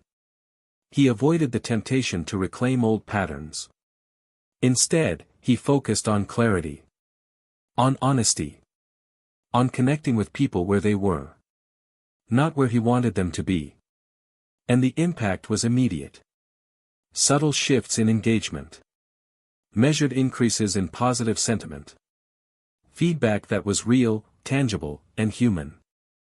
For the first time in years, the broadcaster felt effective without spectacle. He tested professional strategy against vulnerability. A candid discussion in a broadcast about mistakes. A reflection on lessons learned. A measured acknowledgement of past failures. The reaction was astonishing. Critics softened. Supporters returned. Neutral observers leaned in. Because people respond to honesty in ways that outrage cannot match. They recognize truth when it is offered. Even if it challenges their expectations. And that recognition is durable. Unshakable. Resistant to cycles of chaos. The broadcaster also studied timing. Not the timing of rants. Not the timing of spectacle. But the timing of listening, pause, reflection, and response. He realized that influence is as much about space as it is about action. Silence can teach. Observation can guide. Reflection can redirect. And every decision he made now carried that dual awareness. The public sees everything. The private impact is just as important. You've seen this before, he reminded himself. The room is quiet. But change is already happening. Finally, he rebuilt the team dynamics. Not through authority. Not through spectacle. Not through fear. Through clarity. Through trust. Through shared purpose. Each team member had a role. Each voice mattered. Each perspective influenced the outcome.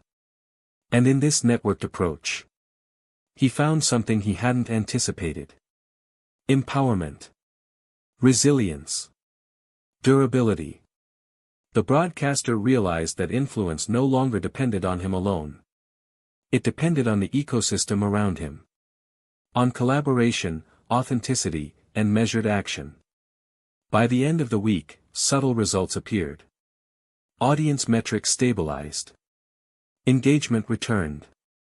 Team morale lifted. The broadcaster sat back, exhaling slowly. He hadn't reclaimed control. He hadn't restored chaos. He hadn't returned to spectacle. He had found clarity. And with clarity came resilience. The stage was set for the next phase. Not a return to chaos. Not a pursuit of dominance. But a careful, deliberate path forward. One built on authenticity, trust, and human connection. And somewhere deep inside, he acknowledged the quiet truth. Spectacle creates attention. Clarity creates influence. And influence, real, lasting influence, emerges not from noise, but from understanding. He smiled faintly. Because he had finally begun to understand the difference. And in that understanding, he found power greater than any stage, any microphone, any audience. Self-mastery. The morning began like any other. Diners flickered to life. Highways hummed. Screens across the city pulsed with routine broadcasts. But for the broadcaster, the calm was deceptive. He knew it. He could feel it in the slight tension along his shoulders. The subtle hitch in the team's movements. The almost imperceptible pause before a comment, a glance, a decision. The test had arrived. It started with an unplanned leak. Not explosive. Not dramatic. Just a small clip, out of context, surfacing online. A minor mistake. A fraction of a misstatement during a late-night segment. The public reacted instantly. Not with outrage. Not with spectacle. But with questions. Curiosity. Doubt. Reflection. And the broadcaster knew. This wasn't just noise. This was feedback. A test of whether his rebuilt strategy, his clarity, his authenticity, his carefully measured influence, could survive unpredictability. "You've felt this before," he thought. "The world tests you when you least expect it." Inside the studio, his team scrambled. Producers analyzed metrics. Commentators debated tone. Marin, quiet as ever, observed with a steady gaze. But the broadcaster remained still. Not frozen. Not paralyzed. He observed. Because the lesson had been learned. Reaction without reflection is disaster. Impulse is the enemy of influence. Noise is the enemy of clarity. He inhaled deeply, letting the moment settle. He let the metrics, the headlines, the social reactions play themselves out. Then he acted. The response was precise. A single statement. Measured tone. Acknowledgement without apology, honesty without defensiveness. And immediately, the reaction shifted. Critics paused. Supporters nodded. Neutral observers leaned closer. Because humans respond to authenticity. Even when it challenges expectations. Even when it disrupts old patterns. The test wasn't about avoiding mistakes. It was about navigating them. Next came professional pressures. Executives called meetings. Stakeholders requested clarification. Sponsors monitored responses. He treated each interaction as part of the strategy. Listening first. Responding second. Calibrating every word. Marin whispered, "This is it. The real challenge. If you pass this, you've earned durability." And he understood. The test wasn't external. It was internal. The audience, the sponsors, the commentators, they were mirrors. The true evaluation was how he handled himself under pressure. A viral clip dissecting his tone. A commentator questioning the intent of his words. A social thread interpreting context in multiple directions. Every detail mattered. Every response required attention. Every silence carried weight. But he didn't panic. He didn't lash out. He didn't return to old patterns of chaos. Instead, he listened. Reflected. Measured. And acted with intention. The test escalated unexpectedly. A competitor broadcasted a segment directly critiquing the broadcaster's shift in approach. Not a scandal. Not a fabrication. Just a quiet challenge to his narrative and influence. For decades, he might have responded with spectacle, fury, or diversion. Now, he paused. He weighed the audience reaction. He analyzed the consequences. He chose strategic engagement over impulse. And the outcome was illuminating. The subtle, authentic approach resonated more than any spectacle ever could. The audience, watching closely, began to shift. No longer reacting to drama. No longer responding to outrage. They responded to clarity. To measured reflection. To authenticity. Metrics stabilized. Engagement returned. Trust indicators, slowly, subtly, began to climb. The broadcaster realized. This was influence reinforced by resilience. Not by spectacle. Not by chaos. Not by noise. But by deliberate action under pressure. Even internal dynamics changed. The team that had once been reactive, anxious, uncertain, now mirrored his steadiness. Producers anticipated, rather than panicked. Commentators aligned with the strategy, rather than defaulting to old patterns. Even Marin's quiet confidence grew stronger. Reinforcing that the studio was no longer just a machine for spectacle. It had become a system capable of enduring unpredictability. The broadcaster noted each detail. Each ripple. Each micro-shift. Because in the world of influence, small details compound into legacy. The final phase of the test arrived during a live broadcast. Unexpected technical glitches. A misaligned camera angle. A brief, awkward pause. Decades ago, such disruptions would have sparked improvisation, chaos, and spectacle. Now, he handled them silently, calmly, with measured responses. The audience barely noticed. The critics adapted. The narrative remained intact. And in that moment, he realized the profound difference between the broadcaster he had been and the one he had become. The difference between surviving storms and navigating them. By the end of the day, the results were clear. Not perfect. Not without challenges. But resilient. Metrics, sentiment, trust, all demonstrated recovery. The system he had rebuilt, centered on clarity, authenticity, and measured influence, had passed the test. And in the quiet afterward, he reflected. Chaos had built his empire. Clarity preserved it. And now, under pressure, resilience had cemented it. The storm, the consequences, the turning point, all had prepared him for this moment. And he understood the most important lesson. Endurance is the true measure of influence. Not spectacle. Not attention. Not noise. Endurance. Outside, the city pulsed with life. Screens flickered in diners, homes, offices. Traffic flowed across highways. People discussed, reacted, interpreted. The broadcaster walked slowly across the studio floor, feeling the weight of reality and the quiet strength of clarity. He had been tested. He had learned. And he had survived. But the narrative was far from complete. Because storms may end. Consequences may land. Tests may pass. But influence, real, enduring influence, is always tested again. And the broadcaster was ready.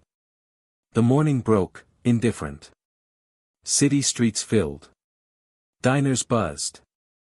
Screens flickered in offices, apartments, and cars. But in the studio, the air was tense. The calm after the test had been deceptive. Because influence, as he had learned, is never static. It is a living system, constantly tested, constantly challenged. And the broadcaster's system was about to face its next test, escalation.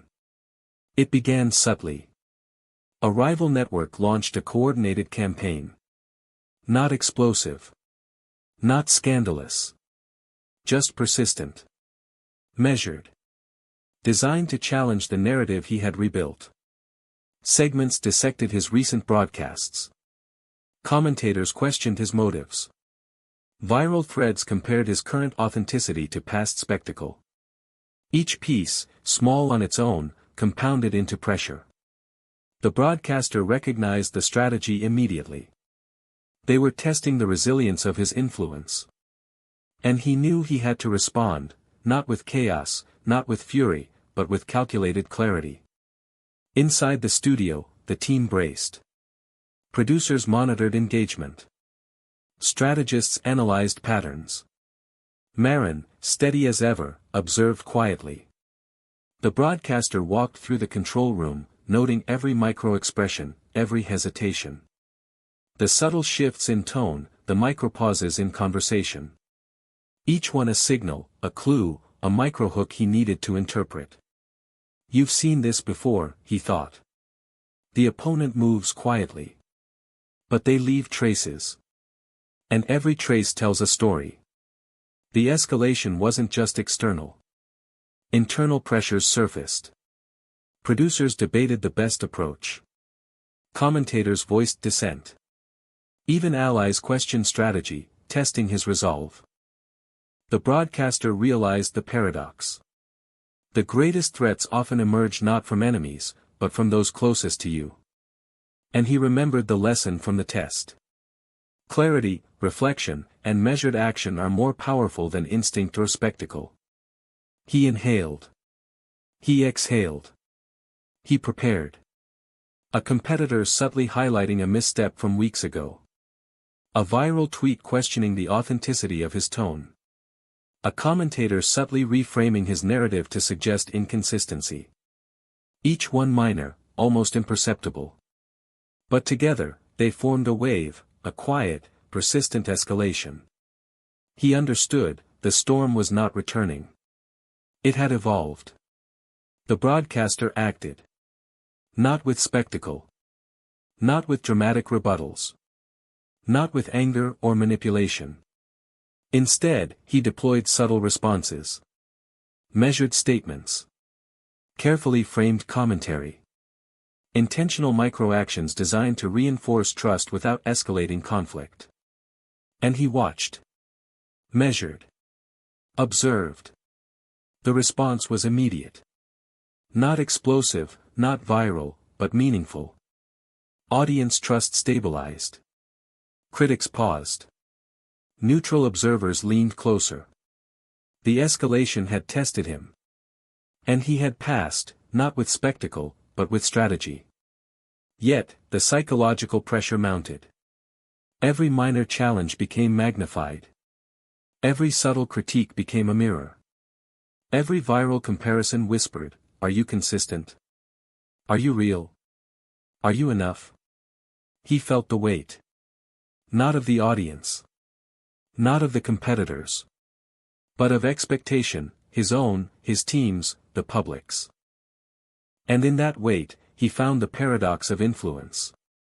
The greater the control, the more fragile the perception. The more authentic the intention, the more vulnerable the system. The escalation introduced new variables. Unexpected leaks from external analysts. Competing networks introducing narratives that undermined confidence. Social media algorithms amplifying subtleties that could be misinterpreted. Every move required careful calibration. Every response had potential consequences. Every silence carried meaning. And for the broadcaster, the lesson was clear. The rebuilt strategy must be dynamic, adaptive, resilient. Static approaches would fail. Predictable responses would crumble. He had to evolve. In the studio, a critical decision emerged. A live segment was scheduled. A story with multiple interpretations. Potential for misreading. Potential for escalation. The broadcaster prepared meticulously. Not for theatrics. Not for spectacle. Not for dominance. For clarity. For humanity. For resilience. He briefed the team. Every camera angle. Every word choice. Every pause. Intentional. Controlled. Purposeful. Because the escalation was not just external. It was testing whether the system, himself, his team, his narrative, could endure real-world unpredictability. The live segment aired. Technical glitches appeared. Unexpected interruptions. Audience engagement fluctuated. And yet, he remained composed. Measured. Authentic. Microhooks of truth emerged naturally. Audience trust persisted. Critics hesitated. Neutral observers leaned closer. And in the subtle triumph of endurance, he recognized a critical insight. Influence is not about controlling perception. It is about maintaining presence, integrity, and clarity. Even when chaos attempts to intrude. After the broadcast, the data rolled in. Engagement remained stable. Sentiment leaned positive. Trust indicators showed measurable improvement. The broadcaster allowed himself a moment. Not relief. Not celebration. But recognition. The escalation had arrived. It had tested him. It had challenged his rebuilt system. And he had survived. Not with spectacle. Not with chaos. Not with fury. With resilience. He walked through the studio. Lights flickered softly. The hum of equipment resonated. Even the city outside seemed to pulse with quiet tension. He knew this was not the end. Escalation would continue. The audience would remain unpredictable. Competitors would probe weaknesses. But now, he was ready. Because storms, consequences, and tests had prepared him for this moment. He had rebuilt with clarity. He had reinforced with authenticity. He had survived with strategy. And he understood the truth. Real influence endures escalation. Not through noise. Not through spectacle. Not through manipulation. Through presence. Through clarity. Through human connection. And the broadcaster knew. The next challenge would define him, not as a performer. But as a strategist, a leader, a human navigating complexity. The city outside stretched awake. Screens blinked. Cars hummed along the highways. Diners poured coffee. And somewhere, in the quiet of reflection and observation, he prepared for the next phase. The evolution beyond spectacle. The transformation beyond performance. The enduring test of influence in a chaotic world. Because escalation was not the enemy. It was the crucible. And he was ready to emerge refined. The studio was quiet. Too quiet.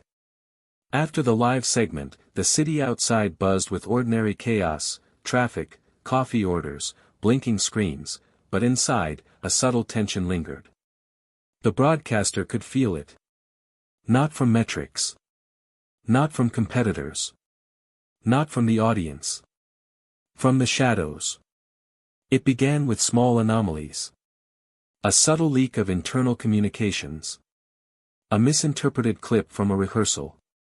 A colleague suddenly overreacting to minor suggestions. At first, he dismissed them. Routine noise. Par for the course. But then patterns emerged. The anomalies weren't random. They were targeted. Purposeful. Someone, or something, was probing. Testing weaknesses. Waiting for cracks to appear. The shadows weren't always visible. They hid in whispered comments. In hushed tones during team meetings. In emails left deliberately ambiguous. Even in social media threads that seemed trivial. But the broadcaster knew. Chaos doesn't always roar. Sometimes it whispers. And when whispers are ignored, they grow into storms. You felt this before, he thought. The room is quiet. But the storm is already forming. Internal doubts began to creep in. Despite the stabilization after the test and escalation, he felt the familiar tension return. The weight of expectation. The fragility of influence. The impossibility of total control. For years, he had relied on spectacle to mask doubt. On chaos to distract from vulnerability. But now, he had no masks. No diversions. Only presence. Only clarity. And presence magnifies doubt. A trusted team member, subtly questioning tone. A producer hinting that audience engagement might be misinterpreted. A social influencer suggesting inconsistency in his messaging. Each one minor. Each one plausible. Each one capable of sowing hesitation. The broadcaster recognized the pattern. The shadows were testing not just his strategy, but his confidence. And he knew this. Confidence is as fragile as perception. The internal narrative became a battlefield. One voice whispered, "Are you truly authentic?" Another, "Can you sustain this clarity under pressure?" A third, "Will the audience see through the strategy?" He faced each doubt with reflection. Not denial. Not anger. Not impulsive reaction. Reflection. Observation. Measured response. And with each, he reaffirmed the truth he had built. Influence endures when it is grounded in clarity, not performance. But the shadows were not just internal. External actors sensed opportunity. Competitors subtly amplified minor missteps. Rivals probed inconsistencies. Viral content reframed his messages in unexpected ways. The environment shifted. The rules he had mastered during escalation were insufficient. He realized, the next phase required evolution, not just resilience. And he welcomed the challenge. He deployed new strategies. Not reactive. Not defensive. Proactive. Micro-moments of transparency. Intentional acknowledgement of minor errors. Measured engagement with audience concerns. Each action designed to counter the whispers in the shadows. Each interaction calibrated to reinforce trust without overexposure. And slowly, the shadows began to recede. Not entirely. Not permanently. But enough to reveal the path forward. Marin observed quietly. "You've faced storms," she said. "And tests. And escalation. But shadows are different. They test the soul, not the system." He nodded. Because she was right. The shadows challenged not just strategy. But identity. Authenticity. The very core of influence itself. And he understood. This confrontation was necessary. The subtle tension began to yield insight. The broadcaster realized that shadows are not enemies, they are guides. They expose vulnerabilities. They highlight blind spots. They demand evolution. Each whisper, each subtle probe, each challenge to perception became a microhook for reflection. How can I improve? How can I sustain trust? How can I endure beyond spectacle? And with that understanding, the shadows transformed from threat to teacher.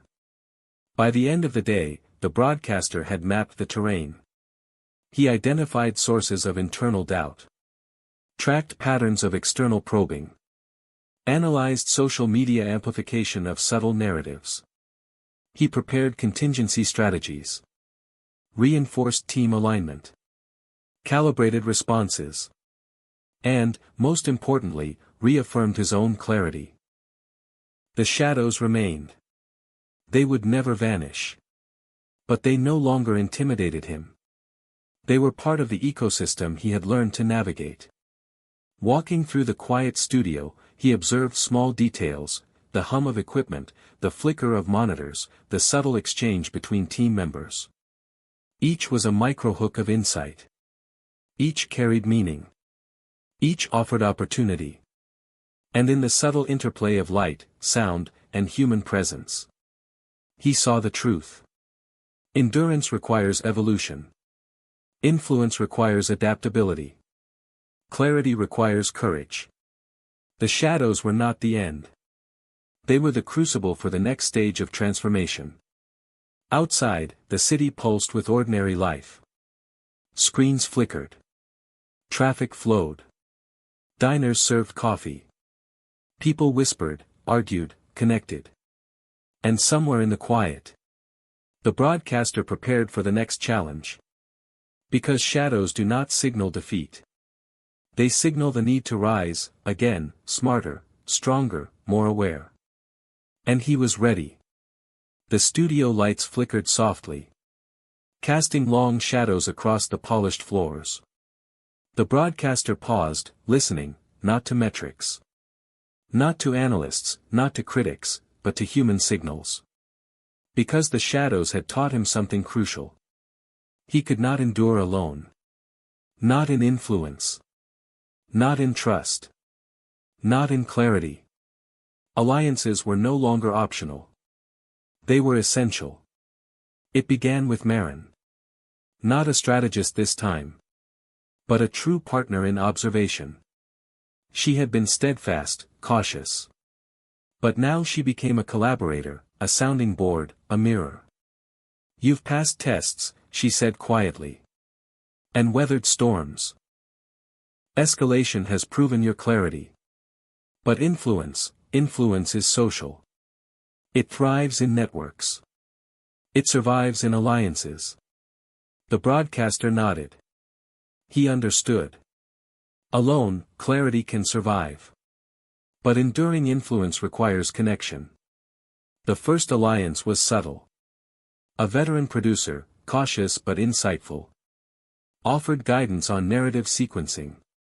A commentator, once critical, provided perspective on audience engagement.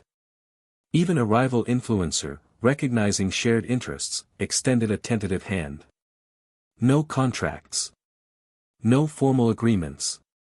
Just recognition of mutual value. And the broadcaster understood. Alliances are built on trust and mutual insight. Not power or spectacle. He began integrating these connections strategically. Meetings shifted from reporting to dialogue. Plans became collaborative, not unilateral. Decisions were debated, tested, refined. Microhooks of insight emerged at every interaction, small observations that informed the next move. And slowly, a network formed. Not just of allies, but of co-navigators, people who would challenge, support, and amplify clarity. You've felt this before, he thought. The power of connection is subtle. But when aligned, it can withstand chaos. External opportunities appeared unexpectedly. A media group, previously indifferent, approached with shared objectives. A social platform offered insights into audience sentiment beyond simple analytics. Even grassroots organizations, observing authenticity, extended support. Each connection was minor on its own, insignificant in the short term. But collectively, they formed an ecosystem of influence, diverse, resilient, and aligned. The broadcaster realized. This network was stronger than any spectacle. Stronger than any viral moment. Stronger than any personal brand. The alliances demanded attention to human detail. Who could be trusted with sensitive information? Who was reliable under pressure? Who shared vision without ego or agenda? Every choice carried consequence. Every interaction became a micro-test of alignment and durability. The broadcaster meticulously observed, measured, and integrated. And in doing so, he transformed the studio into a living system. A network capable of adapting, enduring, and thriving amidst chaos. Alliances also created leverage without manipulation. Shared perspectives allowed for coordinated strategy. Not control. Collaborative analysis revealed blind spots previously invisible. Diverse input reinforced clarity while preserving authenticity. And in these small victories, the broadcaster recognized something profound. Power without collaboration is brittle. Trust without connection is fleeting. Influence without alliances is temporary. He tested the network immediately. A minor external challenge surfaced, a narrative subtly questioning his integrity. The allied collaborators responded not with spectacle, but with strategic reinforcement. Clarifying facts, amplifying context, and reinforcing subtle patterns of authenticity. The outcome was decisive. Audience trust stabilized. Metrics showed renewed engagement. Critics paused. Neutral observers leaned closer. The alliance had worked. The ecosystem had proven its resilience. But human networks are dynamic, unpredictable, alive. Tensions arose. Differences in perspective created subtle friction. Competing priorities emerged. Even the most aligned individuals tested boundaries, intentionally or otherwise. The broadcaster understood the paradox. Alliances amplify both strength and complexity. The same network that stabilizes influence can also expose vulnerabilities. He managed this with clarity. Observation. Measured response. Listening more than instructing. Guiding more than controlling. And the network matured under this approach. Adaptive, resilient, aligned, but never rigid. Marin observed this evolution with quiet satisfaction. "You've built something stronger than spectacle," she said. Stronger than metrics. Stronger than chaos. Stronger than any single voice. The broadcaster nodded, absorbing the insight. Because alliances were more than strategy. They were a reflection of humanity itself, complex, imperfect, interdependent. By the end of the week, subtle microhooks of progress appeared everywhere. Audience engagement not only stabilized, but began to expand. Collaborative efforts introduced innovative narratives without drama. Trust indicators, both internal and external, showed measurable improvement. The broadcaster realized. The ecosystem of alliances did more than protect influence. It amplified it in ways spectacle never could. The city outside moved as always. Screens glimmered with content. Traffic hummed along highways. People whispered, debated, connected. Inside the studio, the broadcaster reflected. Alliances are not about power. They are about shared resilience. They are about enduring networks that can navigate unpredictability, scrutiny, and pressure. And the broadcaster understood the final lesson of this stage. Influence survives chaos, thrives in clarity, and endures through collaboration. Because alone, even clarity can falter. Even resilience can crumble. Even authenticity can be questioned. But together, human connection creates strength beyond spectacle. The shadows, the tests, the escalation, they had all led here. The broadcaster walked through the studio, absorbing the quiet hum of aligned human effort. The subtle interplay of trust, collaboration, and shared purpose. He smiled faintly. Not at victory. Not at dominance. Not at spectacle. But at possibility. Because the alliances he had formed were not just strategy, they were a living testament to enduring influence, grounded in clarity and humanity. And in the quiet, he knew. The next challenges would come. They always do. But now, he would face them not alone. Not with spectacle. Not with chaos. But with a network, a strategy, and the enduring clarity of human connection. The city awoke to a quiet storm. Traffic flowed. Screens blinked. Diners served coffee. But in the studio, a different tension simmered. The broadcaster sensed it immediately. Not from external metrics. Not from minor glitches or social media chatter. From betrayal. It began subtly. A misaligned message. An unapproved leak. A colleague acting independently. The alliances, which had been his greatest strength, now revealed fragility. Trust, he realized, is powerful, but conditional. Networks of collaboration can amplify influence. But they also amplify risk. You've seen this before, he thought. The system is only as strong as the weakest link. The leak hit social media. A clip, taken out of context, quickly spread. Analysts dissected it. Commentators debated intent. Even allies paused, uncertain of the narrative. The broadcaster studied it quietly. Not with panic. Not with spectacle. But with measured observation. He knew this was the true test of the alliances he had built. Because crisis reveals character, not just of the leader, but of those around them. Internal friction surfaced immediately. Team members argued quietly in corners. Subtle blame games played out behind closed doors.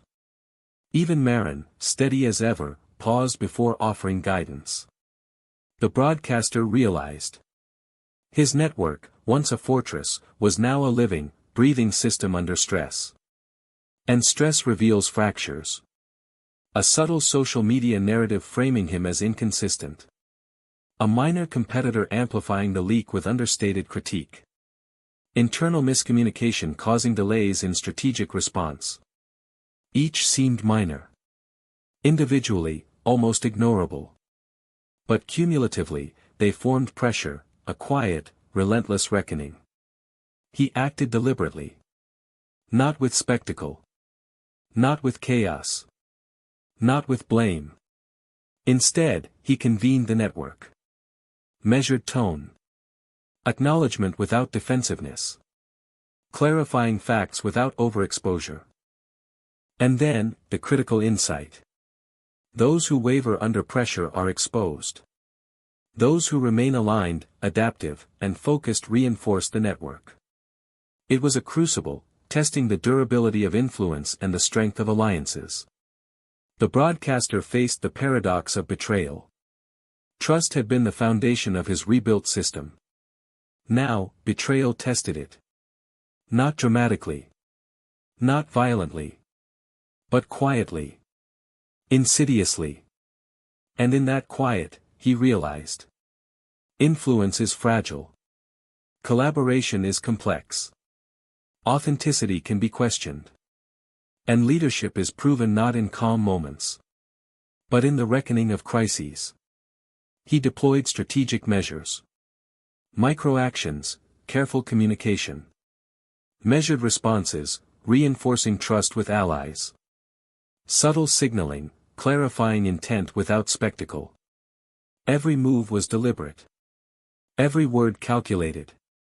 Every pause intentional. And the network responded. Some faltered. Some reaffirmed alignment. Some revealed true loyalties. The ecosystem of alliances, stress-tested, revealed its resilient core. The audience watched quietly. Metrics fluctuated. Sentiment wavered. Trust was being measured, silently, in real time. But because the broadcaster's actions were grounded in clarity, authenticity, and deliberate strategy, the public narrative stabilized. Chaos was avoided. Spectacle was unnecessary. Influence endured. The lesson was unmistakable. Resilience is reinforced by crises. Fragility is exposed by them. Betrayal, however subtle, also brought insight. It highlighted blind spots. Revealed weaknesses in communication. Identified gaps in alignment. And in those gaps, the broadcaster saw opportunity. Opportunity to strengthen networks. Refine strategy. Reinforce clarity. The reckoning was not merely a challenge.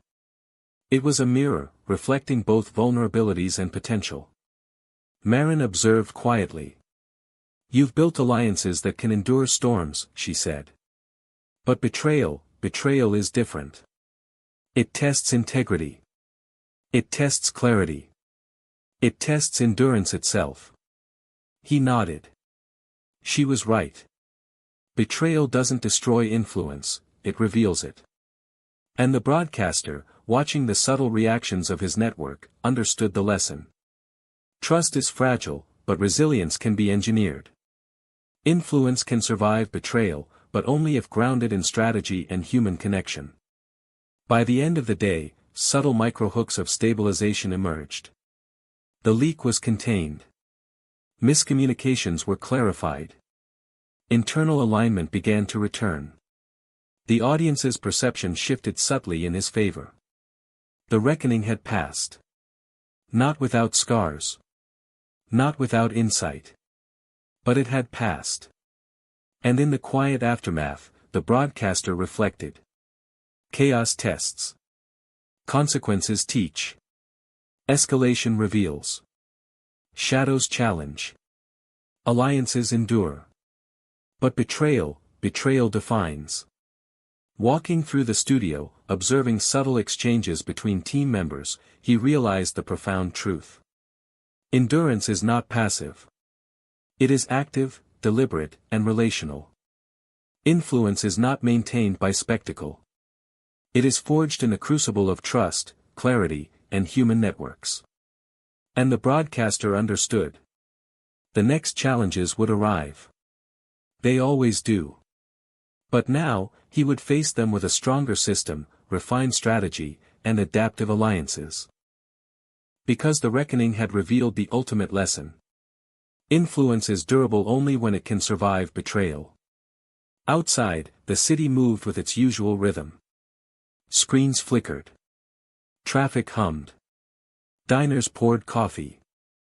And inside, the broadcaster, having weathered the storm, prepared for the next phase. Not of spectacle, not of chaos, but of strategic evolution. The narrative was far from over. The challenges were escalating. But the broadcaster was ready. Because he had learned the hardest truth. Endurance is the measure of power. Trust is the currency of influence. Clarity is the shield against betrayal. And he was prepared to wield all three. The city hummed with its usual rhythm. Cars flowed. Screens flickered. Diners served coffee. But inside the studio, a quiet electricity had taken hold. The broadcaster felt it in his chest. In the tension along his shoulders. In the subtle weight of expectation that had finally transformed into opportunity. This was the moment. The turning point. It began with reflection. He revisited the storm, the escalation, the shadows, and the reckoning.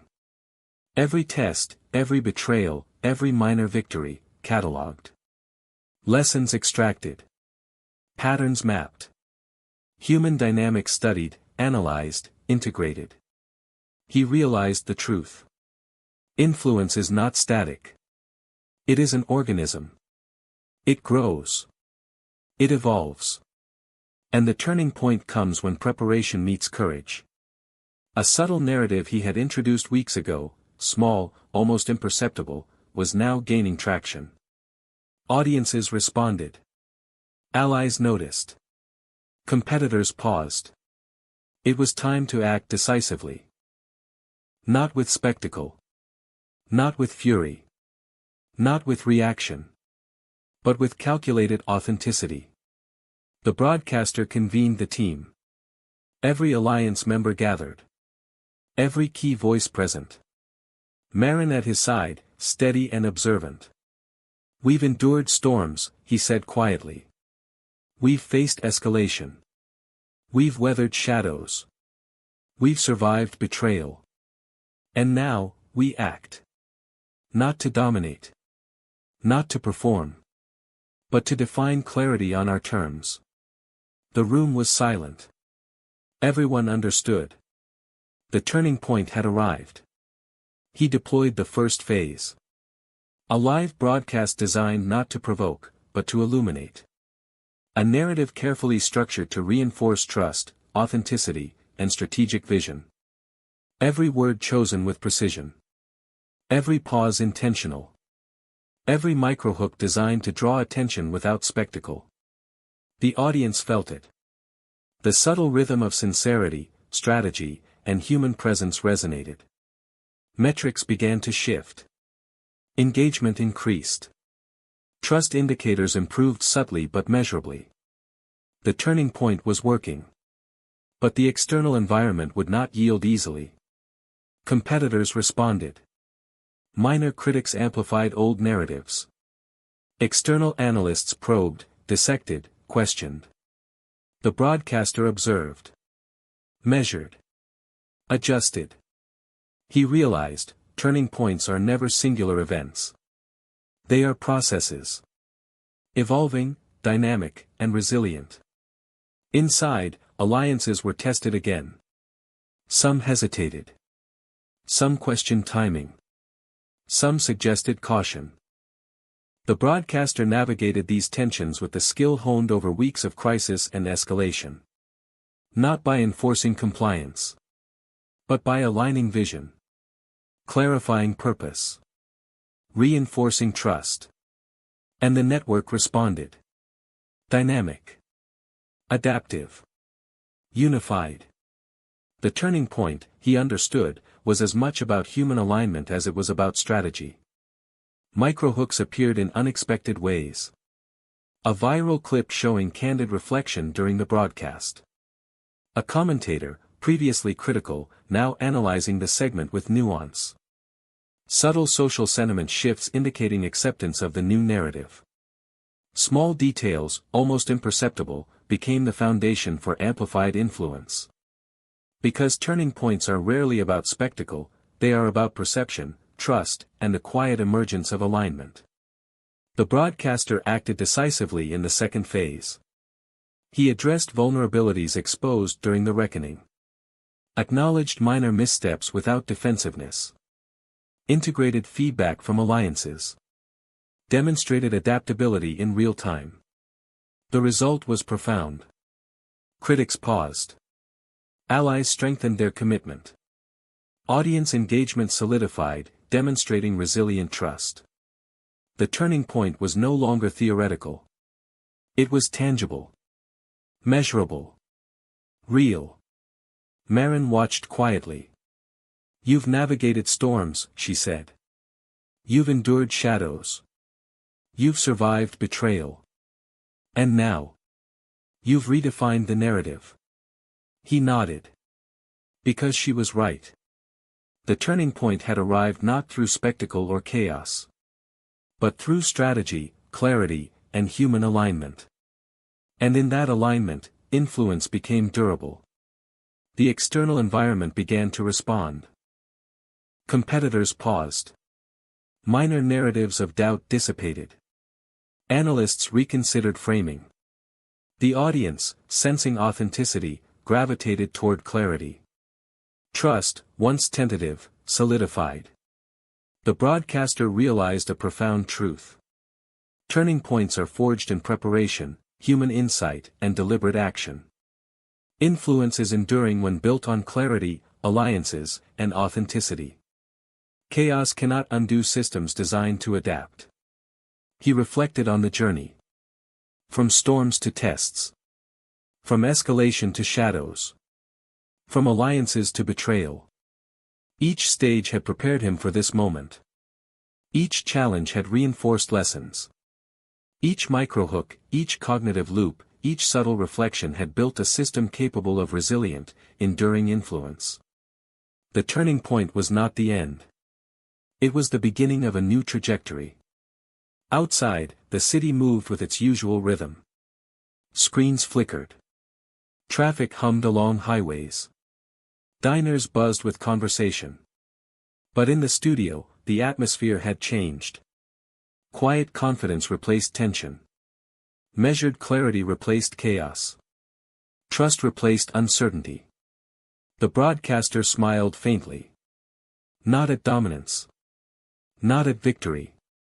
But at possibility.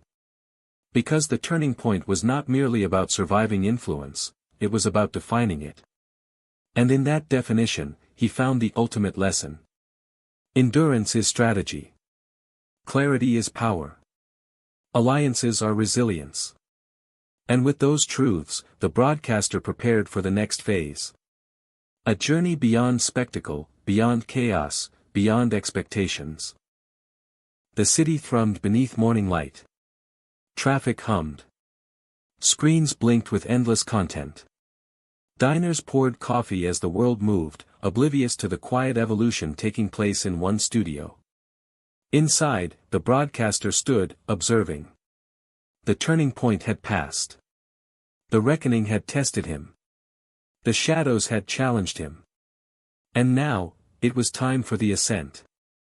The ascent began with consolidation. He reviewed the alliances. Aligned team members. Strengthened weak links.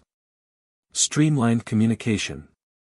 Every relationship was evaluated, reinforced, integrated.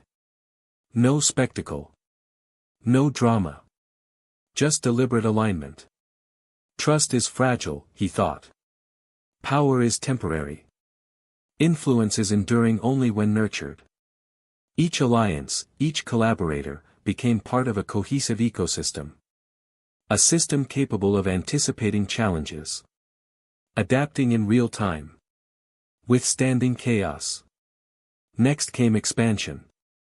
Networks outside the studio were engaged. Minor collaborators elevated to strategic partners. Grassroots connections strengthened. Viral patterns studied, understood, and leveraged, not manipulated, but guided. Subtle microhooks of opportunity appeared. A social thread amplifying clarity. A commentator lending credibility. A minor competitor inadvertently reinforcing his narrative. Each detail small. Each action deliberate. But together, they created compound momentum, the essence of strategic ascent. The broadcaster reflected quietly. You've endured storms. You've faced betrayal. You've mastered escalation. Now, it's not about surviving. It's about thriving. Shaping narrative. Expanding influence. Elevating clarity. The words echoed in the room. Not as commands. But as a guiding rhythm for every action, every microdecision, every interaction. Internal dynamics shifted. Team members previously hesitant now contributed boldly. Strategists offered insight beyond expectation. Commentators adapted, aligning with authenticity rather than spectacle. Even Marin, ever observant, smiled subtly, recognizing the quiet mastery emerging. The studio, once reactive, had become proactive. Adaptive. Resilient. A system not just surviving chaos, but anticipating it. External forces began to react. Competitors recalibrated. Minor narratives of doubt dissipated. Audience sentiment shifted. Engagement metrics rose steadily. The broadcaster realized. The ascent is not defined by a single moment. It is defined by sustained alignment, clarity, and strategic foresight. Microhooks of insight guided every move. Cognitive loops of audience perception were understood and respected. Bait and pull strategies became ethical, deliberate, human. The ascent was measured. Strategic. Enduring. The first major opportunity arrived unexpectedly. A collaborative venture with a trusted network. Aligned purpose. Shared vision. Mutual amplification. It was subtle. It was small. But it had the potential to redefine scope. The broadcaster prepared meticulously. Not for spectacle. Not for viral moments. But for strategic, enduring influence. And when the initiative launched, the results were immediate. Audience trust expanded. Alliances strengthened. External observers recognized the system's durability. The ascent had begun in earnest. A minor technical glitch handled with poise. A subtle shift in commentary reinforcing narrative. Audience sentiment quietly reinforced alignment. Each detail reinforced the larger arc.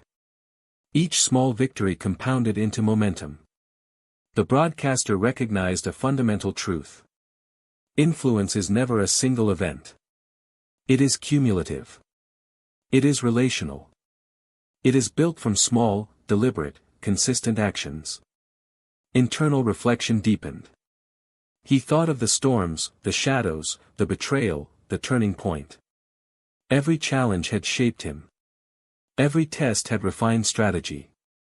Every alliance had strengthened resilience. And now, with clarity, the ascent became inevitable. Not because the world recognized it. Not because competitors conceded. Not because metrics demanded it. Because the system, the studio, the team, the network, was aligned, adaptive, and enduring. The ascent was also human. He acknowledged every ally. Observed every reaction. Refined every interaction. Because influence without human connection is fleeting. Resilience without collaboration is fragile. Clarity without trust is meaningless. And the broadcaster understood. The higher the ascent, the more critical human alignment becomes. Even external pressures were reframed. A competitor's minor challenge was integrated into the narrative. Audience questions became opportunities for demonstration of authenticity. Media coverage subtly reinforced trust. Every external force, once a potential threat, was absorbed, adapted, and leveraged. The ascent was not conquest. It was evolution. Strategic. Measured. Human. Marin observed quietly. "You've turned survival into strategy," she said. "You've turned chaos into momentum. You've turned alliances into networks. This is the true ascent." He nodded. Not with pride. Not with triumph. But with quiet recognition. The ascent is earned, not given. It is deliberate, not accidental. By the end of the week, subtle but undeniable patterns emerged. Metrics stabilized at a higher plateau. Audience engagement deepened. Alliances reinforced cohesion. Trust indicators consistently improved. The ascent was tangible. Visible in small interactions. Measured in subtle trends. Experienced in quiet human moments. The broadcaster understood. The ascent is ongoing. It is cumulative. It is relational. It is strategic. Outside, the city moved. Screens flickered.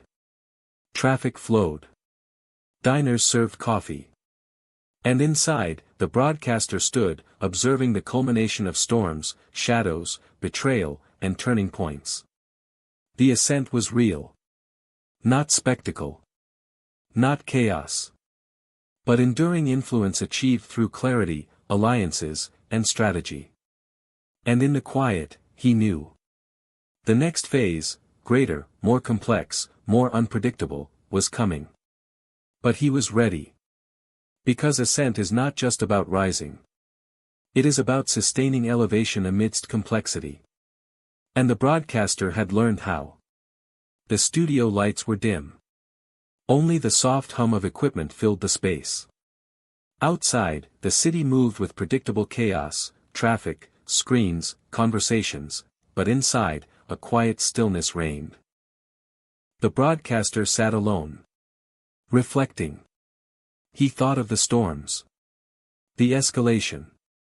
The shadows. The betrayal. The turning point. The ascent. Every stage had left its mark.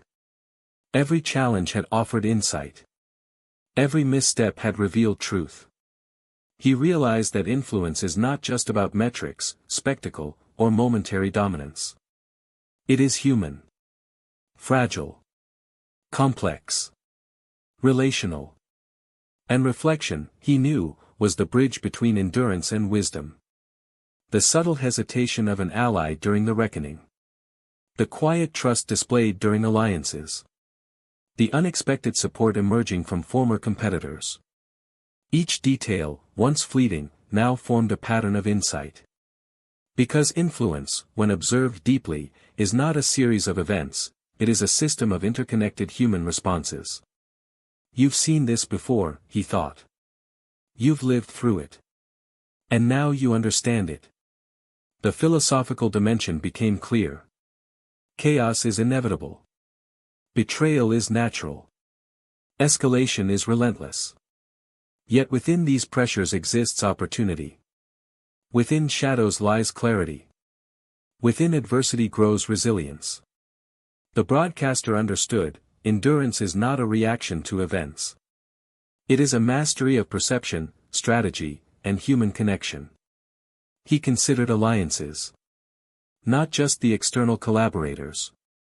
Not just the commentators or analysts. But the people who reflect truth back, those who test, challenge, and support in equal measure. Alliances are not simply tools of influence. They are mirrors of integrity. Amplifiers of clarity. And guardians against fragility. Microhooks emerged in recollection. A subtle insight from Marin. A timely suggestion from a strategist. A small gesture from an ally that reinforced trust. Every human detail mattered. He reflected on betrayal. It had stung quietly. It had challenged identity. It had tested alliances.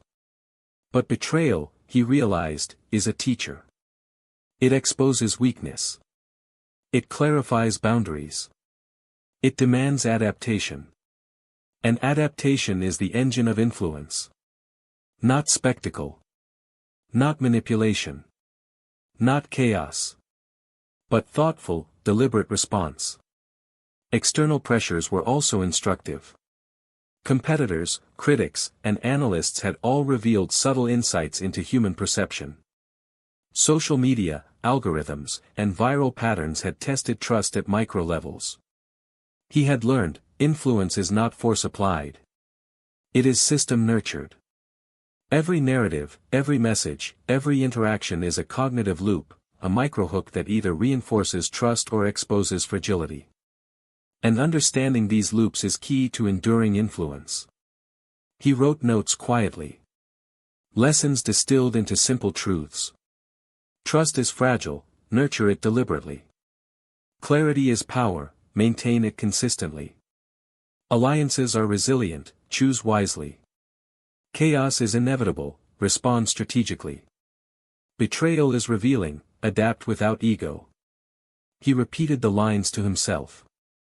Absorbed their weight. Felt their truth. Sensory grounding deepened reflection. The hum of equipment. The flicker of monitors. The faint smell of coffee from a distant diner. Even small details became microhooks for insight. Every sound, light, and human gesture was part of the ecosystem. Every subtle perception was a thread in the fabric of influence. You felt this once, haven't you? He whispered to himself. The moments of clarity amid chaos. The sudden insight from reflection. The quiet understanding that shapes action. The broadcaster recognized a paradox. Influence is not only action, it is observation. Not only performance, it is authenticity. Not only strategy, it is human connection. And endurance is achieved not when chaos is avoided. but when it is navigated with insight, integrity, and adaptation. He also realized the emotional cadence of influence. Tension sharpens clarity. Reflection grounds perspective. Hope sustains endurance. 70% tension. 20% reflection. 10% hope. This ratio had guided his journey intuitively. And now, through deliberate reflection, he understood its mechanics. Microhooks of memory reinforced the pattern. A quiet pause in a broadcast. A subtle acknowledgement of an ally. A calculated silence before responding to criticism. Each action, small but intentional, became a catalyst for trust. He understood the future would demand constant adaptation. No system remains static. No alliances remain perfectly aligned. No narrative stays uncontested. But reflection, when disciplined, allows anticipation. Understanding human dynamics. Observing patterns. Recognizing subtle cues before chaos becomes crisis. The turning point and ascent had been proof. The system worked. The network endured. And trust was reinforced. As he stood and observed the studio once more, the city's rhythm filtering through the windows, he realized the profound truth. Endurance is not reaction. Influence is not dominance. Clarity is not spectacle. All are human systems. All are relational. All are cultivated with observation, alignment, and integrity. The reflection was complete. And yet, in quiet understanding, a microhook lingered. The journey was far from over. The shadows, escalation, and betrayal had revealed deeper truths. The ascent was steady, but unpredictable forces awaited. Reflection was not an end, it was preparation. Insight was not comfort, it was armor. Clarity was not static, it was active, living, human. And in that realization, he felt the quiet hum of possibility. The broadcaster was ready. Not for spectacle. Not for chaos. But for the next phase, more complex, more nuanced, more enduring. Because reflection had revealed the ultimate lesson. Influence is human. Resilience is relational. Endurance is deliberate.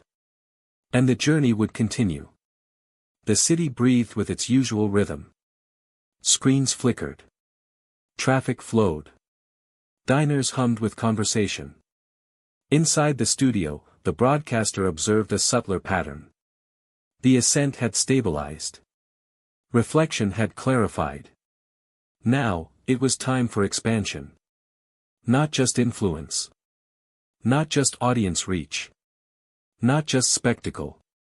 But durable, systemic presence. Expansion began with mapping the ecosystem. Every ally, every network node, every subtle human connection was analyzed. Not for exploitation. But for alignment. For reinforcement. For strategic amplification.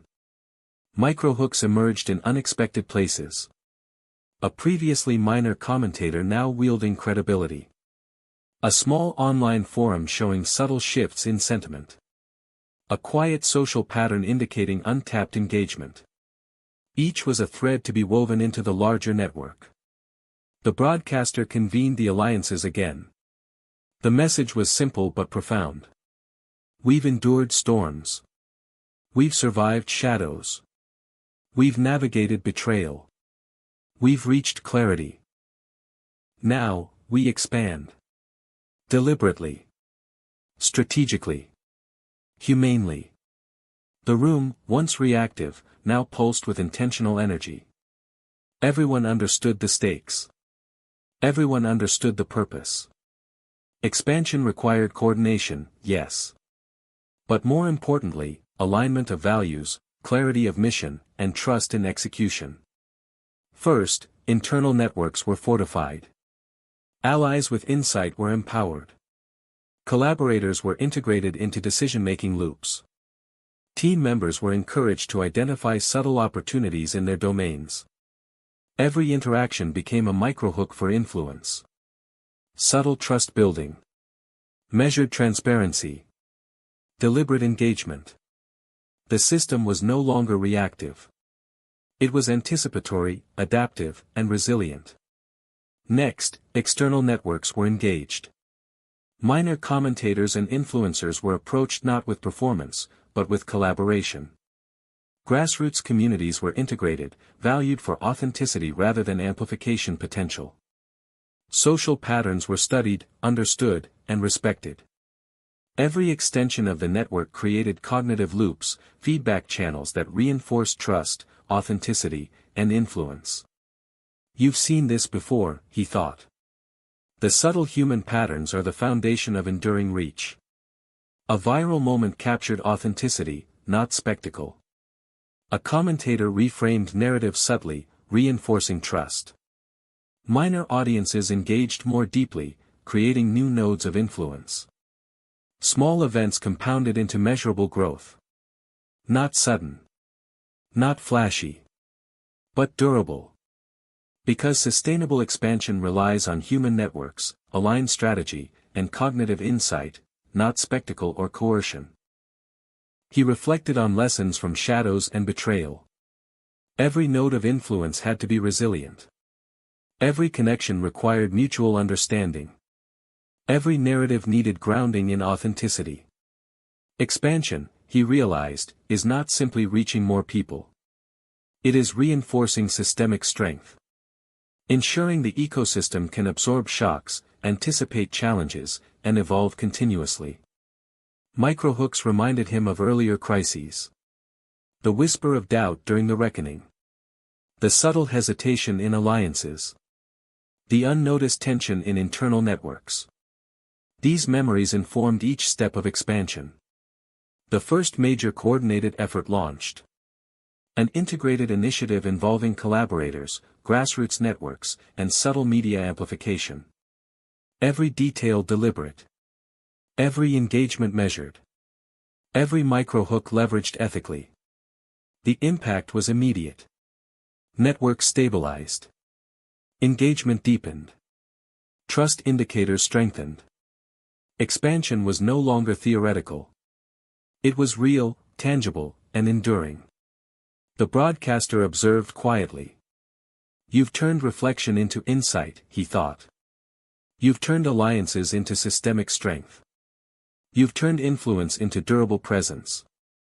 Now, the horizon is wider. Opportunities are larger. Risks are greater.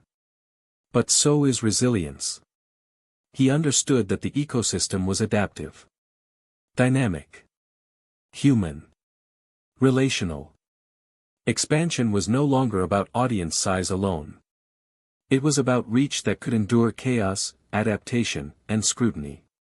External pressures tested the new system. Minor competitors attempted to challenge narratives. Unexpected social shifts created cognitive friction. Even trusted allies occasionally misaligned in subtle ways. But the system absorbed, adapted, and corrected. Expansion did not create fragility, it revealed robustness. Network strengthened through coordinated action. Trust deepened through consistent authenticity. The broadcaster realized. Expansion is not growth, it is systemic evolution. Marin observed quietly, as always. You've built more than reach, she said.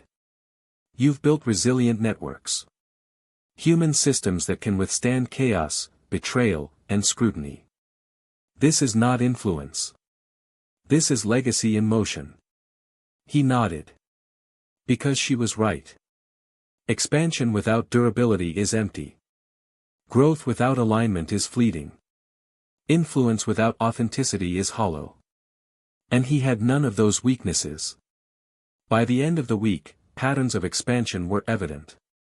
New networks aligned seamlessly. Engagement metrics stabilized at higher levels. Audience trust deepened subtly but measurably. Alliances, once tested by betrayal and shadows, now operated with efficiency, insight, and shared purpose. The broadcaster understood the ultimate lesson. Expansion is not about spectacle. It is about resilience, alignment, and deliberate human networks. It is about influence that can survive chaos, betrayal, and evolution. Outside, the city moved. Screens flickered. Traffic flowed. Diners whispered. Inside, the broadcaster stood, observing the system he had built. Expansion was not flashy. Not dramatic. Not viral. It was enduring. Human. Strategic. Real. And he knew, the final phase awaited. The culmination. The realization. The legacy of influence fully realized. The city settled into evening. Streetlights shimmered against wet pavement. Screens glimmered softly in windows. A distant diner hummed with quiet conversations. Inside the studio, the broadcaster stood alone. Observing the culmination of storms, shadows, betrayals, turnings, ascents, reflections, and expansions. This was the moment of legacy. He reflected on the journey. The chaos. The escalation. The alliances. The betrayals. The turning points. The ascent. The reflection. The expansion. Each stage had forged clarity. Each crisis had reinforced resilience. Each alliance had amplified endurance. And now, all threads converged. Legacy is not spectacle. Legacy is not viral. Legacy is human, relational, and enduring. The broadcaster understood, influence leaves traces. Not in headlines. Not in fleeting attention. But in network strengthened. In trust earned. In clarity transmitted. The studio, once a place of reaction, had become a system of human intelligence. Dynamic, adaptive, resilient. A reflection of all lessons learned, all strategies executed, all trust cultivated. The quiet hesitation of allies during the reckoning. The subtle insight of Marin. The feedback loops of audience perception. Every small gesture, every microdecision, every deliberate action had contributed to the systemic legacy. You've felt this before, he thought. You've endured storms. You've survived betrayal. You've achieved clarity. The philosophical truth became undeniable. Influence is not measured in numbers. It is measured in durability, trust, and human connection. Resilience is not a temporary state. It is cultivated through deliberate observation, reflection, and action. Clarity is not an outcome. It is a practice. And the broadcaster realized, legacy is the natural product of mastery over these principles. He walked through the studio slowly. Touching the edges of equipment. Listening to subtle sounds, the hum of machines, the faint echoes of conversation, the distant city rhythm. Every detail grounded him. Every sensation reminded him of the human systems he had built. The lessons of shadows, betrayal, and crisis were now ingrained in every microloop of his influence. The audience, though distant, was part of this ecosystem. Every interaction reinforced trust. Every response echoed clarity. Every subtle action contributed to endurance. A minor competitor now subtly aligned in response to consistent authenticity. A previously hesitant ally now leading a strategic initiative. A social conversation shifting organically toward understanding and insight. Each was proof that influence, when grounded in human connection and clarity, creates ripples beyond immediate control. He reflected on the human dimension. Marin, his allies, the collaborators, they were more than partners. They were living nodes of trust, insight, and relational resilience. Legacy is never built alone. It is a network. A system. A constellation of human interactions, sustained over time. And the broadcaster felt a quiet sense of completion. Not of ego. Not of spectacle. Not of dominance. But of purpose realized. The external world continued its relentless pace. Traffic hummed along highways. Screens flickered. Diners whispered and served coffee. Yet within the studio, a quiet rhythm prevailed. The system had matured. Networks aligned. Trust stabilized. Influence endured. Microhooks of insight punctuated every interaction. Small gestures of clarity reinforced human perception. Measured responses maintained relational balance. The legacy, he understood, was both invisible and profound. He thought of the future. The next storms would come. The next shadows would emerge. The next betrayals would test durability. But the system, now seasoned and adaptive, would endure. Not because it was unbreakable. Not because it was invincible. But because it was human, relational, deliberate, and resilient. And the broadcaster knew, the true measure of legacy is preparedness for uncertainty, grounded in clarity and trust. Marin entered quietly, observing him. "You've built more than influence," she said softly. "You've built a system. A network. A reflection of human resilience. Legacy is not given. It is cultivated. It is earned. And you've earned it." He nodded. The words resonated. Because she was right. Legacy is earned through human systems, cultivated trust, and enduring clarity. He stepped to the window, observing the city below. Lights flickered. Voices murmured. Cars flowed. The metaphor was clear. A city is a network. A network requires alignment, resilience, and adaptation. Chaos is inevitable. Control is illusory. But clarity, connection, and human insight endure. Microhooks punctuated his thought. Small actions create systems. Networks amplify influence. Trust reinforces durability. Reflection guides adaptation. This is the architecture of legacy. The final lesson crystallized. Influence is not spectacle. Resilience is not brute force. Clarity is not performative. Influence is human. Resilience is relational. Clarity is practiced and sustained. Legacy emerges naturally from this triad. He whispered to himself. Endurance is strategy. Clarity is power. Trust is currency. This is legacy. And for the first time, in weeks, the broadcaster allowed a quiet smile. Not of triumph. Not of spectacle. But of understanding and completion. The city outside flowed on. Screens flickered. Traffic hummed. Diners served coffee. Inside, the broadcaster remained at the window. Observing. Reflecting. Understanding. The journey had forged him. The storms had tested him. The alliances had strengthened him. The betrayals had refined him. The turning points had defined him. The ascent had elevated him. The reflections had grounded him. The expansion had extended him. And now, the legacy was complete. A final echoline lingered in the studio. Influence is human. Resilience is relational. Clarity is deliberate. And legacy is enduring. And with that, the camera would pull back. Not on spectacle. Not on chaos. But on a system, a network, a human constellation, quietly thriving, resilient, and prepared for whatever comes next. The story ends.